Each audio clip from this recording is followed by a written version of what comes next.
সালামু আলাইকুম বন্ধুরা, কেমন আছেন সবাই? আশা করি অবশ্যই ভালো আছেন। তো আজকে আমরা আমাদের তামাদি আইনের অংশে আলোচনা করার চেষ্টা করব, বিশেষত আমাদের ইজমেন্ট বা সুখাধিকার এবং সম্পত্তির অধিকার কিভাবে বিলুপ্ত হয়। তো এর আগের ক্লাসগুলোতে আমরা মোটামুটি দুইটা ক্লাস আমরা নেওয়ার চেষ্টা করেছি। প্রথম ক্লাসে আমরা 1 থেকে নিয়ে 11 পর্যন্ত, দ্বিতীয় ক্লাসে আমরা 12 থেকে নিয়ে 25 পর্যন্ত আলোচনা করার চেষ্টা করেছি।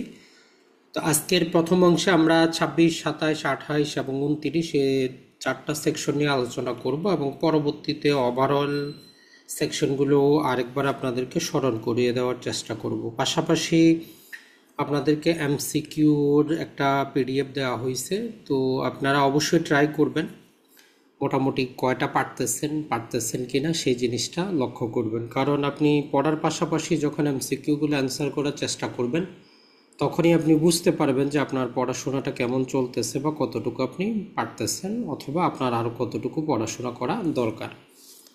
তো আজকে আমরা যে অংশটুকুর মধ্যে যাব, এটা হচ্ছে আমাদের পার্ট নাম্বার হচ্ছে 4, 4 নাম্বার পার্ট এবং 5 নাম্বার, ওই দুইটা পার্টেই থাকবে তামাদি আইনের।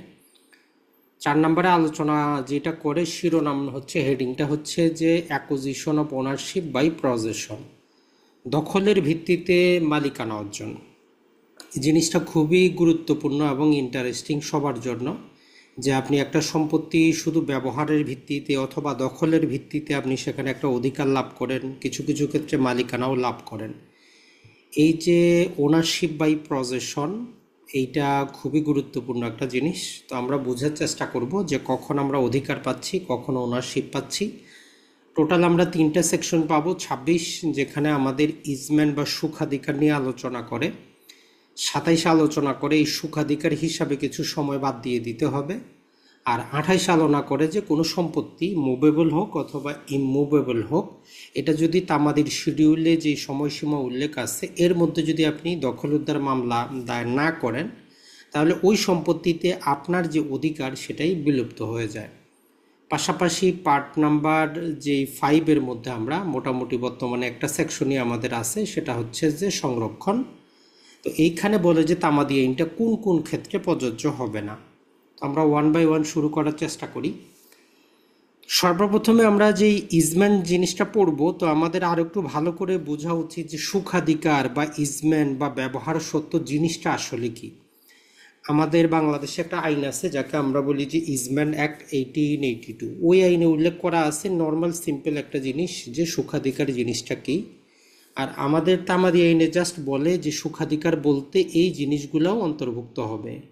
তার মানে মূল আইনে যেটা আছে সেটা তো হবে, পাশাপাশি এই জিনিসটাও অন্তর্ভুক্ত হবে সুখাধিকারের মধ্যে। মূল কথাটা হচ্ছে যে চুক্তি থেকে আগত না এমন কোনো অধিকার।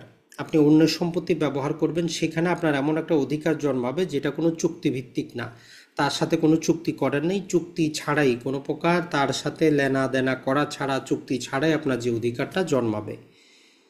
এই প্রতিটা ডেফিনেশনের প্রতিটা উপাদান আপনারা পৃথক করে পড়বেন। 4টা অপশন আপনাকে থাকতে পারে, আপনাকে দিতে পারে যে সুখাধিকার বিষয় নিচের কোনটা সঠিক, যেটা চুক্তি থেকে একটা আগত অধিকার। তার মানে আপনি প্রথমেই জানলেন যে কি সুখাধিকার কি না, চুক্তি থেকে আগত কোনো অধিকার না।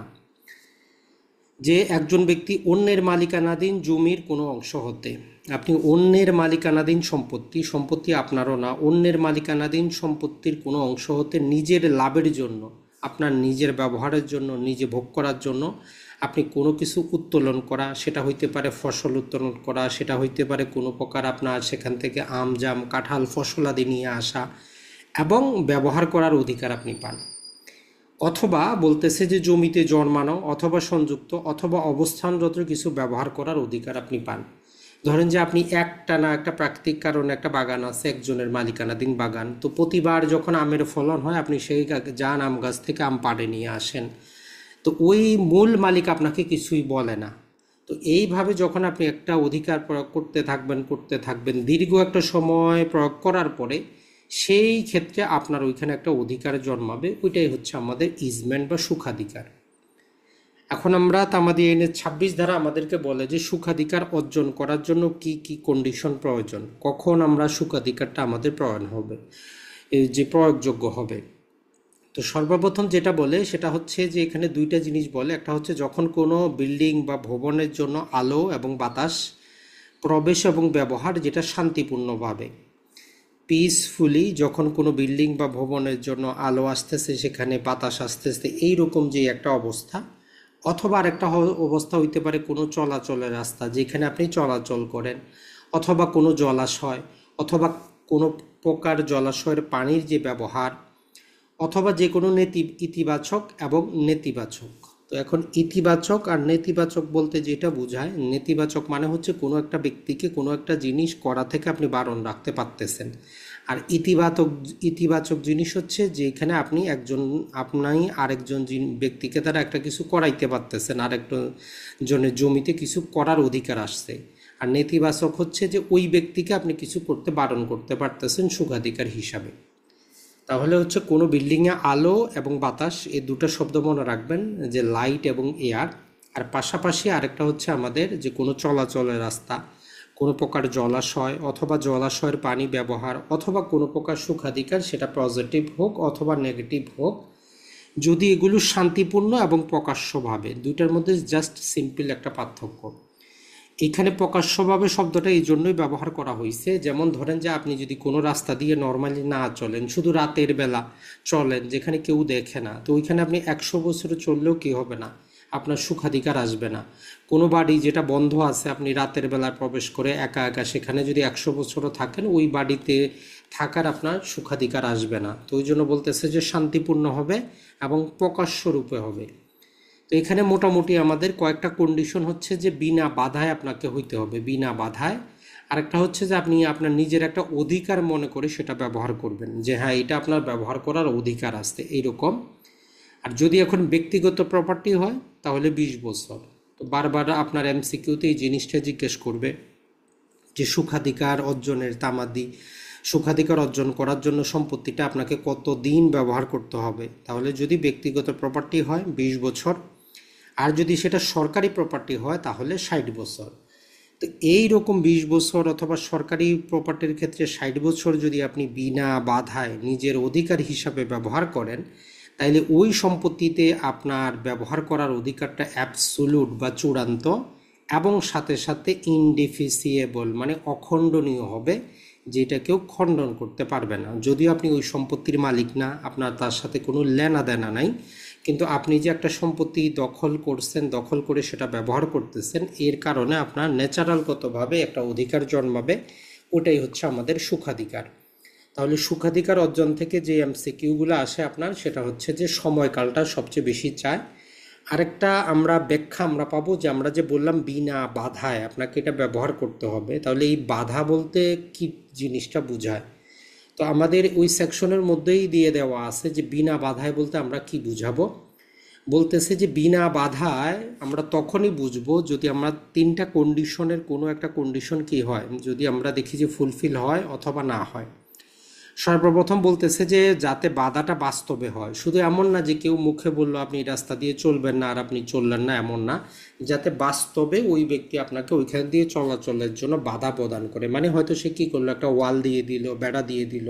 তার মানে আপনার এই যে বাধাটা যাতে বাস্তবে হয়, অ্যাকচুয়ালি বাধা হয়, শুধু মৌখিক বাধা যাতে না হয়। 2 নম্বর কন্ডিশন হচ্ছে, সেটা হচ্ছে যে ওই বাধাটা যাতে আবার এমন না হয় আপনি নিজেই দিচ্ছেন। যেমন ধরেন যে আপনি একটা রাস্তা দিয়ে চলতেছেন, এখন আপনার কোনো কারণবশত আপনি এখানে একটা ওয়াল দিলেন, তো এইরকম যাতে না হয়, বাধাটা ভিন্ন ব্যক্তি দিবে, মানে যিনি সুখাধিকার দাবি করতেছেন উনি ব্যতীত অন্য ব্যক্তি কর্তৃক বাধাপ্রাপ্ত হইতে হবে। আর 3 নম্বর হচ্ছে এইরকম বাধা পাওয়ার পরে যদি আপনি 1 বছরের বেশি সময় ধরে কি থাকেন, ওই জিনিসটার ব্যবহার না করেন, সেদিক দিয়ে যদি আর চলাচল না করেন, তবেই বাধা হবে। তাহলে মূল কথাটা হচ্ছে যে আমরা এই যে বিনা বাধায় বললাম, বিনা বাধায় বলতে তিনটা জিনিস বুঝাবে। বাস্তবে বাধা হইতে হবে, শুধু একদম আনুমানিক বা মৌখিক একটা বাধা হইলে ওইটা কোনো বাধা না। আর এই বাধাটা আপনি নিজে থেকে নিজে বাধা দিলে এটা শর্ত পূরণ করবে না, ভিন্ন ব্যক্তি এসে আপনাকে চলাচলের জন্য বাধা দিতে হবে। আর একটা হচ্ছে ওই বাধা দেওয়ার পরে যাতে আপনি 1 বছরের কমে যদি কি হয়, ধরেন যে আপনাকে বাধা দিচ্ছে, আপনি 3 মাস পর্যন্ত চলেন নাই, তারপরে চলাচল শুরু করছেন, তাহলে আমরা ধরে নিব যে বিনা বাধায়। তার মানে ওই বাধাটা 1 বছরের বেশি হইতে হবে, তখনই সেটা আমরা ধরে নিব যে এটা কি হয়েছে, বাধা সৃষ্টি হয়েছে। আর 1 বছরের কম হইলে ওটা আমরা ধরে নিব বিনা বাধা। তাহলে এই ক্ষেত্রে যে ইন্টারাপশন বা বাধার ক্ষেত্রে 3টে জিনিস আমরা ফুলফিল করব।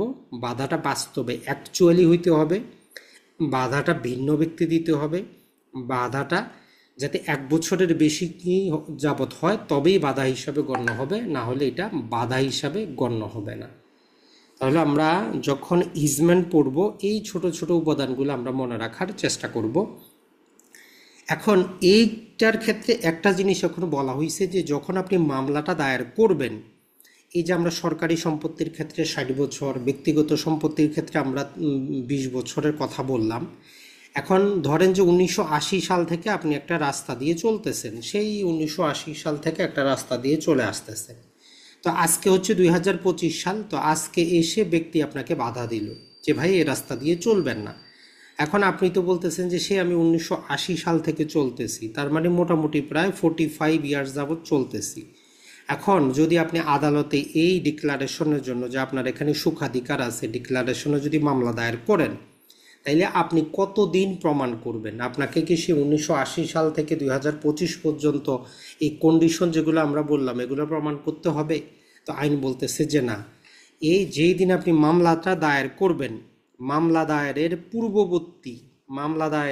পূর্ববর্তী 2 বছরের মধ্যে সমাপ্ত 60 বছর অথবা 20 বছর প্রমাণ করতে হবে। এই উদাহরণে আপনি যদি এই 25 সালে মামলা করতে যান, তাহলে আদালতে আপনি কি করবেন, এই 25 সাল থেকে পিছনের দিকে 2 সাল চলে যান, মানে 2023। আপনাকে আদালতে এতটুকু প্রমাণ করতে হবে যে আজকে যে আপনি 2025 সালে মামলা দায়ের করতেছেন এইখানে আপনার সুখাধিকার অর্জিত হয়েছে। তো যখন আদালত 20 বছর অথবা 60 বছর হিসাব করবে, তখন আদালত এই যে 2 বছর পিছনের দিকে 2 বছরের মধ্যে সমাপ্ত 20 বছর দেখবে যে কন্ডিশনগুলো ঠিক আছে কিনা। তার মানে হচ্ছে আমরা যদি এইখান থেকে 2023 থেকে 20 বছর আরও পিছনে চলে যাই, মোটামুটি সম্ভবত 2003 সাল হবে, আপনাকে এই 2003 সাল থেকে নিয়ে এই 2023 সাল পর্যন্ত এই 20 বছরে প্রমাণ করতে হবে যে আপনি বিনা বাধায় সেখানে কি করছেন, শান্তিপূর্ণভাবে প্রকাশ্যভাবে আপনি চলাচল করছেন। আপনাকে ওই 2003 সালের পূর্ববর্তী ওইটা প্রমাণও করার দরকার নেই, দেখারও দরকার নেই। তাহলে মূল জিনিস যেটা হলো, যখনই আপনি আদালতে মামলা দায়ের করবেন, আপনি কোন 20 বছর বা 60 বছর প্রমাণ করবেন, সেটা হচ্ছে মামলা দায়ের থেকে 2 বছরের পূর্বের মধ্যে সমাপ্ত যে 20 বছর অথবা 60 বছর, সেইটা আপনাকে আদালতে প্রমাণ করতে হবে। তো এই টোটাল যে আমাদের সেকশনটার মধ্যে 2টা উদাহরণ দেওয়া আছে, উদাহরণ 2টা থেকে আপনি 2টা জিনিস কিন্তু পাবেন। 2 নম্বর উদাহরণটা সবচেয়ে বেশি গুরুত্বপূর্ণ, যে সকল কন্ডিশন ফুলফিল করার পরেও যদি আপনি তার কাছে কোনোদিন কি চান, অনুমতি চান, তাইলে কিন্তু আপনি হেরে যাবেন মামলায়। আমরা উদাহরণগুলোও আপনাদেরকে পিডিএফ করে দেওয়ার চেষ্টা করেছি, সেটা একটু দেখে নেওয়ার চেষ্টা করবেন। জাস্ট একটু যদি আমরা দেখি উদাহরণটা, কারণ হচ্ছে যে বর্তমানে যেহেতু এমসিকিউ থেকেও কি হচ্ছে, এমসিকিউর মধ্যেও আমাদের উদাহরণ আসতেছে, তো লিখিত পরীক্ষায় উদাহরণ কিন্তু আসে। তো এখানে যে জিনিসটা বলতেছে 2টা উদাহরণ আছে। 1 নম্বর উদাহরণে বলতেছে যে 1911 সালে একটা পথের অধিকার দাবি করে একজন ব্যক্তি কি করে, একটা মামলা দায়ের করে। তো বিবাদী আদালতে উপস্থিত হয়ে সে স্বীকার করে যে ঠিক আছে, কি করছে, সে পথের অধিকারে বাধা সৃষ্টি করছে, কিন্তু পথ ব্যবহারের অধিকারের অস্তিত্ব সে স্বীকার করে যে হ্যাঁ এই ব্যক্তি পথ চলতো, আমি তারে পথের অধিকার চলার বাধা দিছি। এখন যিনি মামলা দায়ের করছেন বাদী, উনি আদালতে এতটুকু প্রমাণ করেন যে তিনি 1 জানুয়ারি 1990 সাল থেকে 1 জানুয়ারি 1910 সাল পর্যন্ত, মানে টোটাল 20 বছর শান্তিপূর্ণভাবে এবং প্রকাশ্যভাবে উক্ত অধিকারটি একজন ইজমেন্ট অধিকার হিসাবে এবং নিজের অধিকার বলে কোনো প্রকার বিঘ্ন ছাড়াই ভোগ করেছেন। তো কথাটা হচ্ছে যে মামলায় উনি জিতবেন, ওনার পক্ষে ডিক্রি আসবে, বাদী রায় পাওয়ার অধিকারী। কারণ হচ্ছে কি, যে উনি প্রকাশ্যরূপে এবং শান্তিপূর্ণভাবে সেটা ব্যবহার করছেন একটা অধিকার হিসাবে। আর 2 নম্বর উদাহরণটাতে যদি আমরা বলি, যে বলতেছে যে উপরের একই কন্ডিশনে একই ধরনের মামলায় বাদী দেখান যে তিনি উক্ত অধিকারটি শান্তিপূর্ণ এবং প্রকাশ্যভাবে 20 বছর যাবৎ ভোগ করেছেন। বাদী এটা প্রমাণ করছে, কিন্তু বিবাদী শুধু এতটুকু প্রমাণ করছে যে ওই 20 বছরের মধ্যে একবার তার বাদী কি করছে, তার কাছে এই পথ চলার জন্য অনুমতি চাইছিল। তাহলে বাদী তার 20 বছর প্রমাণ করছে, কিন্তু বিবাদী শুধু একটা জিনিস প্রমাণ করে মামলাটা খারিজ করে দিছে, যে এই 20 বছরের মধ্যে সে অনুমতি চাইছিল যে আমাকে পথ চলার জন্য কি একটা দেন, পথটা চলতে দেন। তার মূল কথাটা কি হচ্ছে, তাহলে মামলাটা খারিজ হয়ে যাবে। তাহলে এই উদাহরণ থেকে আমরা আরও একটা কন্ডিশন পাইলাম যে অনুমতি চাইতে পারবেন না। তাহলে সুখাধিকার তামাদি আইনের 26 ধারায় যেটা, সেটা হচ্ছে যে আমাদের কোনো প্রকার যেই রাস্তা হোক, জলাশয় হোক অথবা পানির ব্যবহারের হোক, আমরা যখন কি করব, বিনা বাধায় অনুমতি ছাড়া শান্তিপূর্ণভাবে প্রকাশ্যরূপে নিজের অধিকার মনে করে কোনো সম্পত্তির উপর দিয়ে চলাচল করব, ব্যবহার করব, ফসলাদি কেটে নিব। এমনকি এটা আপনার ধরেন যে কোনো বাগান থেকে কোনো প্রকার আম বলেন, জাম বলেন, এগুলোও যদি আপনি নিয়মিত প্রতি বছর, ধরেন যে আপনি প্রতি বছর আমের মৌসুম থেকে একটা জায়গা থেকে আম পাড়ে নিয়ে আসেন, যিনি মালিক উনি কিছুই আপনাকে বলেন না, এইভাবে 1 বছর 2 বছর 3 বছর করে করে 20 বছর যাবত আপনি যখনই আমের মৌসুম আসে আম পাড়ে নিয়ে আসেন। এখন 21 বছরে এসে যদি উনি আপনাকে বাধা দেয়, আপনি তখন কি করতে পারবেন, এই অধিকারটা আদালতের মাধ্যমে ডিক্লেয়ার করে নিতে পারবেন যে বাদী সেখানে কি ছিল, নীরব ছিল, অতএব ওই অধিকারটাতে ওই আম বাগানের উপর আপনার একটা ব্যবহার সত্ত্ব আছে। তাহলে 26 ধারার ভাইয়া, ক্ষেত্রে অধিকারটা কি লিখিত বা মৌখিক হইতে হবে? ভাই, কথাটা হচ্ছে কি, অধিকার লিখিত, সরি, অনুমতি। অনুমতি। জি, এখানে যে অনুমতির কথা বলা হচ্ছে, এটা কি লিখিত বা মৌখিক এরকম কোনো কিছু হইতে না, হবে যে? কথাটা হচ্ছে কি, শোনেন, মূল কথা হচ্ছে ওই জন্য আমরা কিছু বেসিক কথা বলাই। কথা হচ্ছে চুক্তি বা অনুমতি যে সব সময় কাগজে লিখিত হয় এমন না। অনুমতি মৌখিকও হইতে পারে, লিখিত হইতে পারে। যেমন চুক্তি বলতে আমরা বুঝি যে লিখিত চুক্তি। আপনি যখন চুক্তি আইন পড়বেন, চুক্তি আইনে কোথাও বলে না যে আপনার প্রতিটা চুক্তি কি করতে হবে, লিখিত হইতে হবে। চুক্তি যেমন লিখিত হইতে পারে, মৌখিক হইতে পারে, অনুমতিটা যেমন আমরা আইনে পড়ি প্রকাশ্য হইতে পারে, অপ্রকাশ্য হইতে পারে। এখানে লিখিত অনুমতির কোনো প্রশ্ন না। এখানে জাস্ট সিম্পলি যে জিনিসটা বোঝাচ্ছে যে মামলা প্রমাণকে আমরা কি জানি, মৌখিক সাক্ষ্য দ্বারা প্রমাণ করতে পারি। এখন উনি জাস্ট এতটুকু প্রমাণ করছে যে সে আমার কাছে অনুমতি চাইছে, সে কি করছে, সাক্ষী দেখাইছে যে হ্যাঁ করিম সাহেব এত তারিখে তার কাছে এই পথটা চলার অনুমতি চাইছে। এখানে লিখিতর কিছু দরকার নাই। মূল কথাটা হচ্ছে এটা, চুক্তি যেমন লিখিত হইতে পারে, মৌখিক হইতে পারে, অনুমতিটাও আপনার লিখিত হইতে পারে, মৌখিক হইতে পারে। এখন উনি যে অনুমতিটা চাইছে, নর্মালি আপনি যে অনুমতি চান লিখিত আর তো আর চাবেন না। আপনি এই বাস্তব ক্ষেত্রে আপনি আপনার বাড়ির পাশের যে রাস্তা, এটা ব্যবহার করতে মৌখিকভাবেই চাওয়া হয় যে ভাই ঠিক আছে আমার একটু চলতে দেন, আমার পথ চলার জায়গা নাই। তো এগুলো তো আর কেউ তো আর লিখিত আকারে কাউরে অনুমতি দিবে না। নর্মালি কোনো কমন সেন্সের ব্যক্তি, আপনি কি আপনার পাশের বাড়িওয়ালাকে লিখিত আকারে কাগজের সিগনেচার দিবেন যে আপনি এখান দিয়ে চলেন? জীবনেও তো দিবেন না। তাহলে আপনাকে একটু কনসেপ্ট আকারে বুঝতে হবে যে এখানে আইনের মধ্যে সব বিষয় লিখিত হওয়ার দরকার নাই। লিখিত সেটাই দরকার হবে যখন আইনে স্পষ্ট বলা থাকবে। যেমন আমরা ওই যে তামাদি আইনের 19 এবং 20-এ দেখেছি যে আপনি অ্যাকনলেজমেন্ট লিখিত হইতে হবে। তারপরে টাকা প্রদানের পর যে স্বীকারোক্তিটা লিখিত হইতে হবে। তো আইনের মধ্যে যদি প্রকাশ্যভাবে কোনো জায়গায় লিখিতভাবে থাকে তবেই লিখিত লাগবে। আর অন অ্যাভারেজ কোনো লিখিত কিছুর দরকার নাই, সেটা চুক্তি হোক অথবা কোনো অনুমতি হোক অথবা অন্য কোনো জিনিস হোক। তো তাহলে আমাদের 26 ধারার মধ্যে মোটামুটি আমরা যেটা পাবো যে কিছু কন্ডিশন পাচ্ছি। আর ওই উপাদানগুলো একটু মনে রাখার চেষ্টা করবেন কি আছে, আমাদের আলো এবং বাতাস, এটা হচ্ছে শান্তিপূর্ণভাবে। আর হচ্ছে আমাদের পথ চলা অথবা জলাশয় অথবা পানি ব্যবহার অথবা অন্য কোনো অধিকার, সেটা পজিটিভ হোক অথবা নেগেটিভ হোক, যখন আমরা সেটা শান্তিপূর্ণভাবে এবং প্রকাশ্যরূপে বিনা বাধায় কি করব, আমরা নিজের অধিকার মনে করে আমরা ব্যবহার করব। আর উদাহরণ থেকে আমরা বুঝলাম যে আমরা অনুমতি চাইতে পারবো না। যদি অনুমতি আমরা চাই তাহলে আমাদের লাভ হবে না, মানে ওই অধিকারটা সেখানে আমাদের জন্মাবে না। তো এরপরে যদি আমরা সেকশনটা দেখি, সেটা হচ্ছে যে আমাদের 27, এইটা জাস্ট এই কথাটা বলে যে আমরা যখন সুখাধিকারের এই 20 বছর বা 60 বছর হিসাব করব, সেক্ষেত্রে আমাদেরকে কিছু সময় বাদ দিয়ে দিতে হবে। তো এই সময় বাদ দেওয়াটা যদি আপনি আইনগতভাবে বুঝতে চান, আগে একটু অন্য জিনিস বুঝতে হবে, তারপরে সেকশনটা বুঝতে পারবেন। যেমন ধরেন যে এইটা হচ্ছে আপনার মূল বাড়ি, অর্থাৎ যেই বাড়িতে আপনি নিজে বসবাস করেন। আইনের ভাষায় এটাকে বলে যে ডোমিনেন্ট হেরিটেজ, মানে যেই মূল সম্পত্তিটার জন্য আপনি আরেকটা সম্পত্তি ব্যবহার করবেন। আপনার নিজের মূল বাড়িটাকে বলে যে আমাদের যে ইজমেন্ট অ্যাক্টের অধীনে ডোমিনেন্ট হেরিটেজ। আর যেই সম্পত্তিটার উপর দিয়ে আপনি চলাচল করবেন বা যেই সম্পত্তিটা থেকে জলাশয় ব্যবহার করবেন সেটাকে আমরা বলি যে সার্বিয়েন্ট টেনেটমেন্ট। তো এই জন্য এই 27 নাম্বার সেকশনের হেডিংয়ে আপনি দেখবেন যে দেওয়া আছে যে এক্সক্লুশন ইন ফেভার অফ রিভিশনার। তাহলে এখানে একটা রিভিশনার শব্দ আমাদের বুঝতে হবে, আর একটা হচ্ছে যে এই যে সার্বিয়েন্ট টেনেটমেন্ট, এই দুটা শব্দ। তাহলে সার্বিয়ানটা বুঝলেন যে যেই সম্পত্তির উপর দিয়ে আপনি চলাচল করতে চাচ্ছেন, যেটার মালিক আপনি না, অন্যজন মালিক, আপনি চলাচল করতে চাচ্ছেন, বা যেই জলাশয়টা আপনার না অন্যজনের, সেটা হচ্ছে সার্বিয়ান টেনেটমেন্ট। আর রিভিশনার জিনিসটা আমরা একটু বোঝার চেষ্টা করি যে তাহলে রিভিশনার জিনিসটা কি। এই দুটা বুঝলেই ওই সেকশনটা ইজি আপনার কাছে মনে হবে। ধরেন যে এ হচ্ছে এ নামক একজন ব্যক্তি, সে কী করলো, তার একটা জমি আছে, সেটা বি নামক ব্যক্তিকে সে বলে দিল যে আপনি যতদিন জীবিত আছেন আমার সম্পত্তিটা আপনি ভোগ করেন, বা যাকে আমরা বলি যে জীবন সত্ত্ব বা লাইফ ইন্টারেস্ট।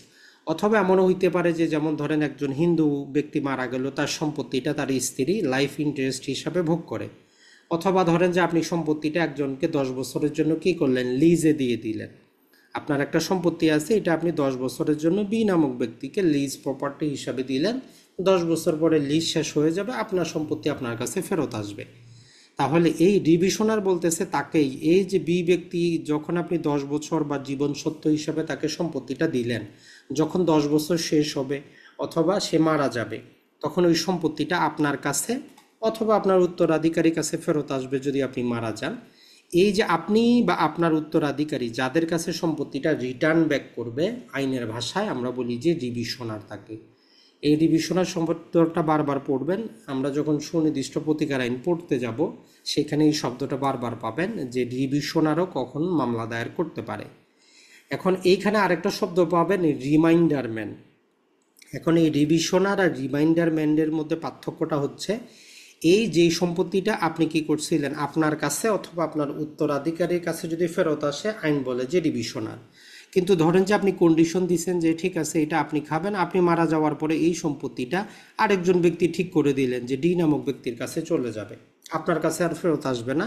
আপনি বা ওই লিজ প্রপার্টির ক্ষেত্রেও দলিলে উল্লেখ করে দিয়েছেন 10 বছর আপনার লিজে থাকবে, 10 বছর পরে করিম সাহেবের কাছে চলে যাবে। তাইলে ওই যে করিম সাহেব যিনি অবশিষ্ট ভোগী হিসাবে দাবি করতেছেন, লিগালি যিনি একটা দলিলের মাধ্যমে বা কোনো কিছুর মাধ্যমে ইনটাইটেল সম্পত্তিটা পাওয়ার জন্য, তাকে আমরা বলবো যে রিমাইন্ডারম্যান। তাহলে এই 27 নম্বর সেকশন বুঝতে আমরা দুইটা জিনিস বুঝতে পারলাম। একটা হচ্ছে ডমিনেন্ট হেরিটেজ, হচ্ছে সেই জিনিসটা যেইটার জন্য, যেইটার উপকারের জন্য আপনি মালিক না হয়েও আরেকজনের সম্পত্তি ব্যবহার করবেন, ওইটারে বলতেছি আমরা সার্বিয়েন্ট টেনেটমেন্ট। এখন এই ডিভিশনার হচ্ছে যদি আপনি সম্পত্তি কাউরে ভোগ করার জন্য দেন, পরে আপনার কাছে ফেরত আসবে, তখন আপনারে আর আমরা কি বলতেছি না, ওনার বলতেছি না, বলতেছি যে আপনি হচ্ছেন লিগালি ডিভিশনার, মানে আপনার কাছে আইনগতভাবে সম্পত্তিটা ফেরত আসবে। আর যদি আপনি এমন কন্ডিশনে দেন যে ওই সম্পত্তিটা আপনার কাছে তো আসবে না, তৃতীয় আরেকজন ব্যক্তির কাছে যাবে, তখন ওই ব্যক্তিকে আইনের ভাষায় আমরা বলি যে উনি হচ্ছেন রিমাইন্ডার ম্যান, মানে অবশিষ্ট অংশ উনি পাবেন। তো এক্ষেত্রে আমাদের দুইটা জিনিস আছে। 27 বলতেছে যখন কোনো প্রকার চলাচলের রাস্তা মানে হচ্ছে জমি এবং কোনো প্রকার জলাশয় বা পানির প্রবাহ রিলেটেড সুখাধিকার আমরা হিসাব করব, তখন ওই সম্পত্তিটা যেইটার উপর আমরা সুখাধিকার হিসাব করতেছি, আমাদেরকে একটু খোঁজ নিতে হবে যে ওই সম্পত্তিটা আসলে কোন ব্যক্তি বর্তমানে দখলে আছেন, মালিকানায় আছেন। যদি এমন হয় যে মূল মালিক মালিকানায় নাই, সম্পত্তিটা কাউকে উনি লাইফ ইন্টারেস্ট হিসাবে দিয়ে বসে আছেন, মানে জীবন সত্ত্ব হিসাবে দিয়েছেন, অথবা 3 বছরের বেশি কাউকে উনি ওই সম্পত্তিটা দিয়ে রেখেছেন, সেটা লিজ হইতে পারে, সেটা অন্য কোনো প্রপার্টি রিলেটেড হইতে পারে, মানে ওই সম্পত্তিটার ইন্টারেস্ট অন্য কারো কাছে হস্তান্তর করা আছে 3 বছরের বেশি সময়ের জন্য। তাহলে যখন আমরা এই 20 বছর বা 60 বছর হিসাব করব, তখন এই সময়সীমাটা আমাদেরকে বাদ দিতে হবে। কোন সময়সীমাটা? যতদিন লাইফ ইন্টারেস্টটা ছিল, অথবা যতদিন 3 বছরের বেশি অন্য জনের কাছে ছিল, এই সময়টা আমরা বাদ দিব। কাদের জন্য? তবে এখানে আরেকটা কন্ডিশন হচ্ছে, নর্মাল ক্ষেত্রে বাদ দেওয়ার দরকার নেই।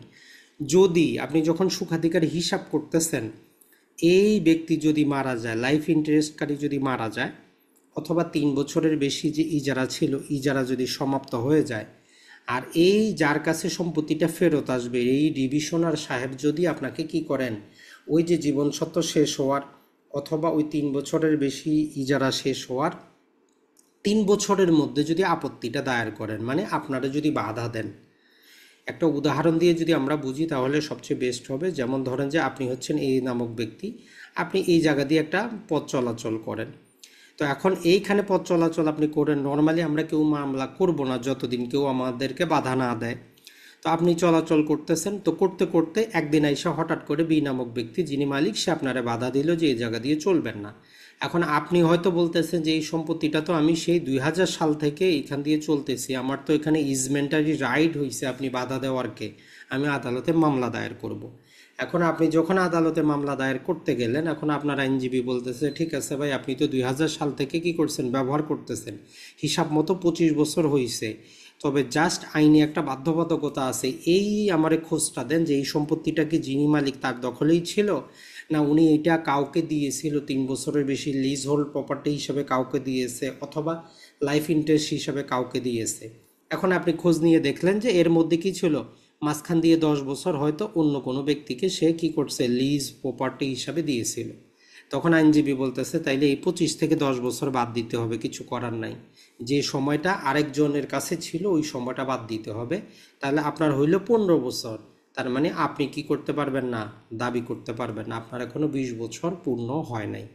তাহলে 27 নম্বরের মূল বিষয়বস্তু হচ্ছে, যখন একটা প্রপার্টি উপর আপনি কোনো প্রকার সুখাধিকার দাবি করবেন, ওই দাবি করার ক্ষেত্রে যে জিনিসটা হবে, জি বলেন। ভাইয়া, সেক্ষেত্রে যদি জীবন সত্য দিয়ে দেয় তখনও কি ওটা বাধা দেওয়া যাবে? জীবন সত্য দিয়ে দেয় বলতে মানে যেই ব্যক্তি জীবন সত্যর মধ্যে আছে উনি যদি বাধা দেয় নাকি, মানে যার কাছে দেওয়া না আছে। না ভাইয়া, না, এখানে তো দুইটা কন্ডিশন। একটা হচ্ছে যে মনে করেন 3 বছরের বেশি কাউকে লিজ টাইপের যদি দিল একটা, এটা হুম, হচ্ছে একজনকে মানে আমরণ সে ইউজ করতে পারবে। জি। যে আমরণ ইউজ করতে পারবে তার সম্পত্তিতে কি সুখাধিকার এর জন্য দাবি করতে পারবে কিনা? না সেটা পারবে না, যেটা বললেন মানে এই যে আপনার উদাহরণটা হচ্ছে যে ওই ব্যক্তি মারা যাওয়ার আগেই ধরেন যার কাছে সম্পত্তিটা দেওয়া হয়েছে লাইফ ইন্টারেস্ট হিসাবে, ওই লাইফ ইন্টারেস্টকারী ব্যক্তি জীবিত থাকতেই আপনি সুখাধিকার দাবি করার চেষ্টা করতেছেন, সেটাই তো বুঝাইতে চাচ্ছেন। যে লাইফ ইন্টারেস্টকারী জীবিত আছে তখনই আপনি 20 বছর হিসাব করে আপনি সুখাধিকার দাবি করবেন, এটাই তো বুঝাইতে চাচ্ছেন, তাই না? তো সেক্ষেত্রে আপনি কি ভাইয়া এখানে, জি, হ্যাঁ মানে এটাই বলতে চাচ্ছি যে মালিক তো একজন, কিন্তু সে আরেকজনকে অধিকার দিছে। জি। এখন ওই ক্ষেত্রে মালিক কি এই জমিতে বাধা দিতে পারবে কিনা? না না বাধা তো যে কেউ দিতে পারবে, কথাটা বুঝেন, বাধাটা দেওয়ার, বাধাটা কোনো প্রশ্ন না। বাধা তো অন্য যে কোনো ব্যক্তি, আমরা যেমন 26 ধারায় পড়লাম না যে বাধাটা যিনি সুখাধিকার দাবি করতেছেন উনি ছাড়া অন্য যে কোনো ব্যক্তি দিতে পারে, সেটা লাইফ ইন্টারেস্টকারী ব্যক্তি হোক অথবা যিনি মূল মালিক হোক, উনি আসেও বাধা দিতে পারে, তাতে কোনো বাধা যায় না। এমনকি ওই ব্যক্তি ছাড়াও থার্ড পার্টিও যদি বাধা দেয়, তার মধ্যে যদি 1 বছর অতিবাহিত হয়ে যায় তাইলে কিন্তু সেটা বিনা বাধায় বলে ধরা হবে না, মানে বাধা যে কেউ দিতে পারবে। কিন্তু আপনি নিজের বাধা নিজে সৃষ্টি করবেন না। যেমন বললাম যে আপনি হয়তো কোনো কারণবশত একটা ওয়াল দিয়ে বসেছিলেন বা একটা বেড়া দিয়েছিলেন, আপনার চলাচলের যে কোনো কারণবশত দরকার নাই, আপনি 1 বছর পরে আবার বেড়াটা সরাই আবার নিজে চলাচল করতেছেন, তখন সেটা আমরা ধরবো যে এটা এখানে বাধা ছিল। কিন্তু প্রশ্নটা যেটা আমি মনে করছি বা যেটা হওয়ার দরকার ছিল আপনার, সেটা হচ্ছে যে এই 20 বছর আপনি হয়তো যে এই ব্যক্তি লাইফ ইন্টারেস্ট হিসাবে ভোগ করতেছে, তখন আপনি ওই সম্পত্তির উপর দিয়ে চলতেছেন, আর তখন আপনি সুখাধিকার পাবেন কিনা। তো এইরকম ক্ষেত্রেও কথা হচ্ছে যে না, আপনি এই ব্যক্তির যেহেতু সম্পত্তির মূল মালিক না, উনি একটা সীমিত লিমিটেড ইয়ার মধ্যে ইন্টারেস্টে আছেন, তো তার বিরুদ্ধে আপনার উপর কি হবে না, সুখাধিকার অর্জিত হবে না। আশা করি এবার বুঝতে পারছেন দুইটা জিনিসই, একটা হচ্ছে বাধাটা যে কোনো ব্যক্তি দিতে পারে, ওই লাইফ ইন্টারেস্টকারীও দিতে পারে অথবা জমির মূল মালিকও দিতে পারে অথবা থার্ড পার্টি যে কোনো ব্যক্তিও দিতে পারে, অথবা নিজের বাধাটা আপনি নিজেও সৃষ্টি করতে পারেন যদি সেটা কন্টিনিউ করে 1 বছরের বেশি। জি। তো এই উদাহরণটা যখন আমরা বুঝতে যাব, আমাদের এখানে একটা উদাহরণ দেওয়া আছে, আমাদের এই 27 নম্বরের জন্য একটা বেয়ার অ্যাক্টের মধ্যে দেখবেন যে আপনি একটা উদাহরণ দেওয়া আছে, ওই উদাহরণটা আমরা একটু দেখার চেষ্টা করি যে সেখানে তারা কি বলতে চাচ্ছে। 27 নম্বরের জন্য যে এ একটা কি করে, সে পথের অধিকার চেয়ে বিয়ের জমির উপর দিয়ে পথ চলার অধিকার চেয়ে সে কি করে একটা ঘোষণামূলক মামলা করে। এখন যিনি মামলা দায়ের করছেন সে প্রমাণ করে যে সে উক্ত অধিকারটি 25 বছর ধরে ভোগ করতেছে। যেমন আমরা বললাম আপনি মামলা দায়ের করছেন, আপনি দেখাচ্ছেন যে আমি 25 বছর যাবত এই জায়গা দিয়ে চলতেছি, কিন্তু বি প্রমাণ করে যে এই 25 বছরের মধ্যে 10 বছর সি একজন হিন্দু মহিলা জমিটির উপর তার লাইফ ইন্টারেস্ট হিসাবে মালিক ছিলেন। ওই 25 বছরের মধ্যে 10 বছর ওই সম্পত্তির মালিকানায় ছিল একজন হিন্দু মহিলা, যেটা হচ্ছে যে লাইফ ইন্টারেস্ট হিসাবে, মানে যতদিন জীবিত থাকে সম্পত্তি খায়, তারপর সম্পত্তিটা মূল মালিকের কাছে ফেরত যায়। এবং আরেকটা কন্ডিশন হচ্ছে সি এর মৃত্যুর পর ওই মহিলা যখন মারা যায় বি জমিটির মালিক হন, এবং সি এর মৃত্যু 2 বছরের মধ্যেই, কারণ কন্ডিশন হচ্ছে 3 বছরের মধ্যে আপত্তিটা দায়ের করতে হবে। এখন উনি 2 বছরের মধ্যেই কি করছেন, বাধা দিয়েছেন, উক্ত দাবিকে চ্যালেঞ্জ করছে। অতএব এই যে পথ চলার অধিকারের মামলা এটা খারিজ হবে। কারণটা হচ্ছে যে আপনি মাত্র 15 বছর প্রমাণ করতে পারছেন, আপনি টোটাল 20 বছর পারেন নাই, কারণ 10 বছর মাঝখান থেকে বাদ দিতে হয়েছে। তো 27 নম্বরের তাহলে যদি আমরা আবার পৃথক করি, দুইটা কন্ডিশন। একটা কন্ডিশন হচ্ছে যে ওই সম্পত্তিটা যদি কোনো লাইফ ইন্টারেস্টে থাকে, তাহলে ওই লাইফ ইন্টারেস্ট শেষ হওয়ার পরে যার কাছে রিটার্ন আসবে, ওই রিটার্ন আসার 3 বছরের মধ্যে ওনাকে আপত্তি দায়ের করতে হবে। অথবা যদি 3 বছরের বেশি কারো কাছে অন্য কোনোভাবে ইজারা দেয় বা অন্য কোনোভাবে হস্তান্তর করে, আর যখন ওই হস্তান্তর শেষ হওয়ার পরে ব্যক্তির কাছে ফেরত আসে, তো আসার 3 বছরের মধ্যে ওনাকে আপত্তিটা দায়ের করতে হবে। যদি 3 বছরের মধ্যে আপত্তি দায়ের না করে, তাইলে তার আপত্তিটা আপত্তি হিসেবে গণ্য হবে না। যেমন এই উদাহরণটাতেই যদি উনি যে সি এর মৃত্যু 2 বছরের মধ্যে আপত্তি, যদি উনি 3 বছর পরে আপত্তিটা করতেন, ধরেন যে 4 বছরে আসে বাধা দিতেন, তাইলে কিন্তু মামলাটা ডিক্রি কে পাইতো, বাদী পাইতো। কিন্তু যেহেতু উনি 3 বছর যে একটা সময়সীমা আছে ওইটার মধ্যে আপত্তিটা দায়ের করছেন, তো এই জন্য এই মামলাটা খারিজ হবে। তো অনেক ক্ষেত্রে আপনার এরকম ছোট কোট আনকোট আপনারা সমস্যামূলক দিয়ে এমসিকিউ দিয়ে দেয় যে এখন মামলাটা কি হবে, অথবা লিখিত পরীক্ষার ক্ষেত্রেও এরকম কিছু আপনাকে দিতে পারে। তাহলে আমরা তামাদির যে সুখাধিকারের মধ্যে দুইটা সেকশন পড়লাম, একটা হচ্ছে 26, একটা হচ্ছে 27। প্রথমে তাহলে যে হেডিং যেটা আপনি ছোট ছোট এমসিকিউ আকারে পড়বেন, যে সুখাধিকার বিষয়ে আলোচনা করা আছে কত ধারায়, 26 ধারায়, শুধু 26 ধারায়। 27 ধারায় সুখাধিকারের ক্যালকুলেশন আলোচনা করা আছে। এর আগে এমসিকিউ তো এরকমও ছিল যে নিচের কোন ধারায় সুখাধিকার আলোচনা করা আছে, সেখানে 26ও দেওয়া ছিল, 27ও দেওয়া ছিল। তো আপনি অ্যান্সার কোনটা করবেন? তাহলে দেখেন 26-এ সুখাধিকার, 27-এ হচ্ছে এটার ক্যালকুলেশন, এক্সক্লুশন করারটা নিয়মটা বর্ণনা করে। কার জন্য? এই রিভিশনারের জন্য। রিভিশনার মানে যার কাছে সম্পত্তিটা ফেরত আসবে, তার ক্ষেত্রে আমরা সময়সীমাটা বাদ দিব। দুইটা কন্ডিশনে বাদ দিব, যদি জীবন সত্ত্বে থাকে অথবা 3 বছরের বেশি অন্য কারো কাছে থাকে, আর ওই সম্পত্তিটা জীবন সত্ত্ব শেষ হওয়ার পর অথবা 3 বছরের বেশি সময়টা শেষ হওয়ার পর যার কাছে ফেরত আসবে, আসার 3 বছরের মধ্যেই ওনাকে আপত্তিটা জানাইতে হবে। যদি 3 বছরের মধ্যে না জানান, তখন কিন্তু আর কি হবে না, এই যে আমরা রিভিশনারকে যে সুবিধাটা দিচ্ছি এটা গ্রহণ করতে পারবে না। এখন অনেকেই বলবেন যে ভাই এরকম কেন হওয়ার কথা? তো মূল কথাটা হচ্ছে যে ইনি যে রিভিশনার মানে কি, উনি মূল মালিক। এখন মূল মালিক যখন আপনার একটা জিনিস যখন আপনি আর কারো কাছে দেন, সে আপনার মতো করে দেখাশোনা করবে এমন আশা করাটা ঠিক না। এখন আপনি সম্পত্তিটা যাকে দিয়েছেন উনি হয়তো সম্পত্তি দেখাশোনার ব্যাপারে উদাসীন ছিল, কে চলতেছে না চলতেছে এগুলো তার দেখার বিষয় ছিল না, কিন্তু মূল মালিক হচ্ছে ওনারশিপ। তো ওই জন্য ওনার যাতে কোনো স্বার্থ যাতে কি হয়, আরেকজনের অবহেলার কারণে যাতে মূল মালিক ক্ষতিগ্রস্ত না হয়, ওই জন্য বলতেছে যে মূল মালিকের কাছে যখনই ফেরত আসবে, উনি যখন কোনো প্রকার সেখানে অনিয়ম দেখবেন বা কেউ চলাচল করতেছে এই জিনিসটা দেখবেন, তো যাতে আইনগত এমন একটা অধিকার সৃষ্টি না হয় যেটা আমরা বলতেছি যে অ্যাবসুলুট হবে, ইনডিফিজিবল হবে, অখণ্ডনীয় হবে, তাইলে মূল মালিকের তো ক্ষতি হইল। ওই ক্ষতিটা রোধ করার জন্য তারা বলতেছে যে আপনার যদি কোনো আপত্তি থাকে, যখন এই সম্পত্তিটা আপনার কাছে রিভার্ট ব্যাক করলো, রিভিশনার হিসাবে ফেরত আসলো, 3 বছরের মধ্যে আপনি তারা বাধা দেন, তাহলে আমরা ধরে নিব যে তার কোনো প্রকার সেখানে সুখাধিকার অর্জিত হয় নাই। এই জিনিসটা মনে রাখবেন। তাহলে 26 এবং 27 এই দুটা জিনিস সুখাধিকার, এটা আপনার এমসিকিউতে যেমন গুরুত্বপূর্ণ, লিখিততেও গুরুত্বপূর্ণ, এমনকি ভাইভাতেও আপনার জন্য গুরুত্বপূর্ণ। তাহলে এই দুইটা ধারা আপনাকে একদম ভালো করে পড়তে হবে। এমন না যে শুধু উপর থেকে ঝাপসা ঝাপসা করে পড়বেন।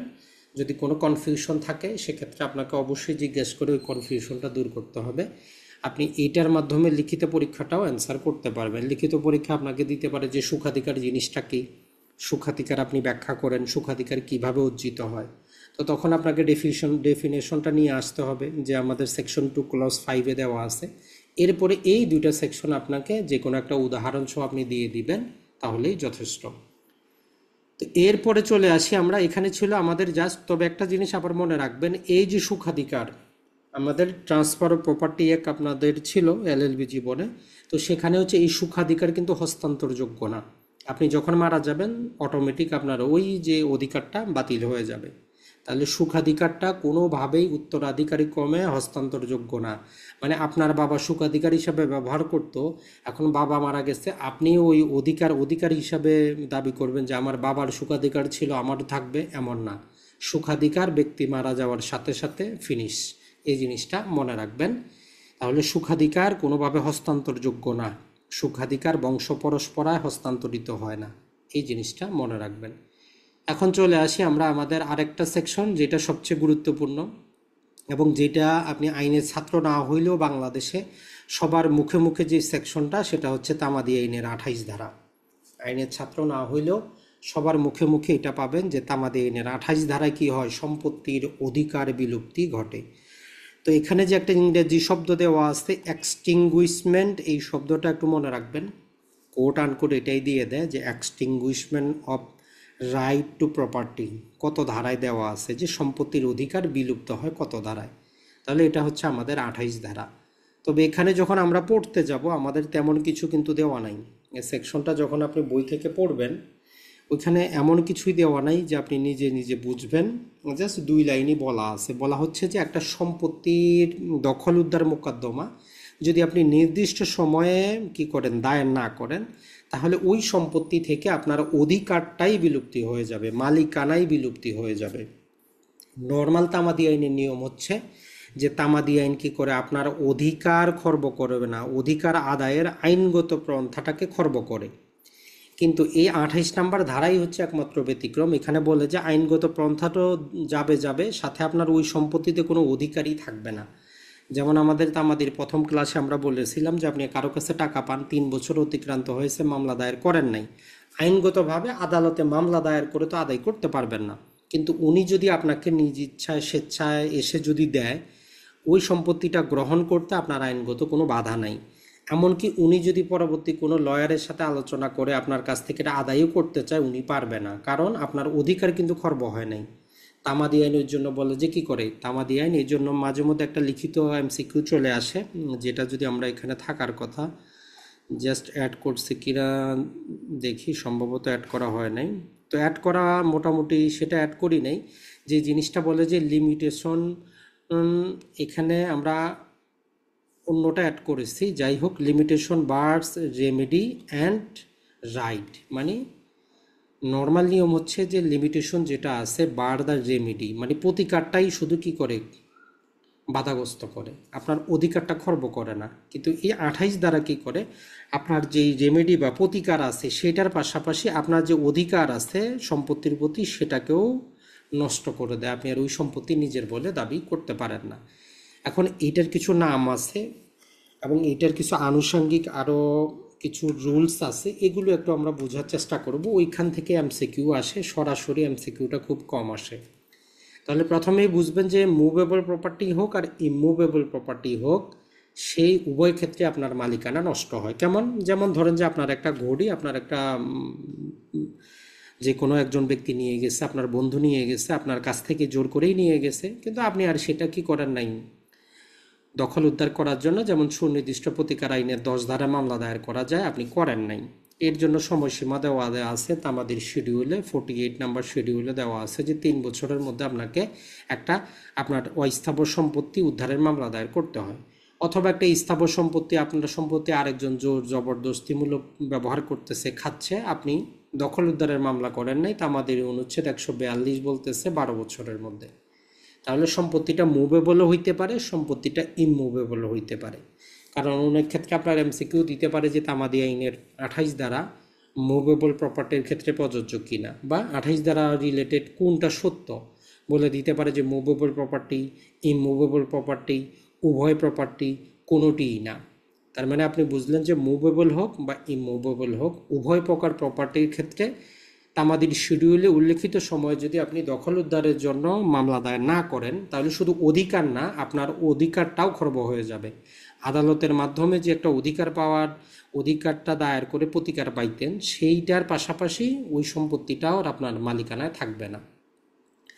এখন রিভার্স, এখন আপনার মাথায় চিন্তা আসা উচিত যে আপনার মালিকানায় যদি না থাকে তাহলে সম্পত্তিটার মালিক কে হবে?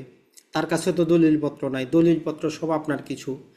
তো এখন যিনি ওই সম্পত্তিটার দখলে ছিলেন ওনারও কিছু রেস্ট্রিকশন দেওয়া আছে, এবং উনি কিভাবে দলিলটা অর্জন করবেন, কিভাবে মালিকানা অর্জন করবেন।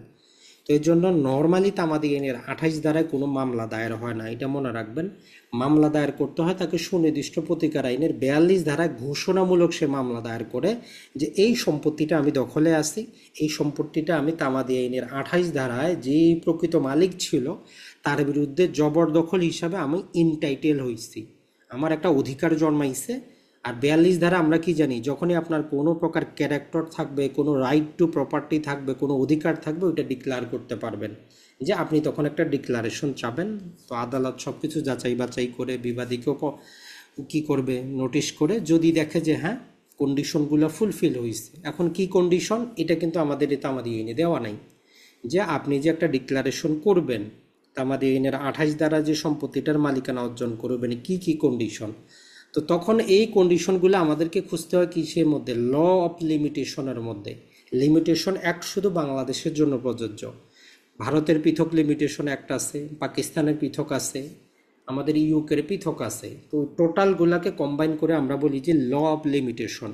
তো ওই ল অফ লিমিটেশনের উপর ভিত্তি করে বিভিন্ন আদালতের জাজমেন্ট থেকে দেখা যায় যে আপনি যদি কি করতে চান, 42 ধারা ঘোষণা পাইতে চান, 28 ধারাকে আপনি হাতিয়ার হিসাবে ব্যবহার করে, এক নাম্বার তো হচ্ছে যে আপনারে প্রমাণ করতে হবে যে আপনি ওই সম্পত্তিতে ইললিগালি যান নাই, জবরদস্তিমূলকভাবে প্রবেশ করেন নাই।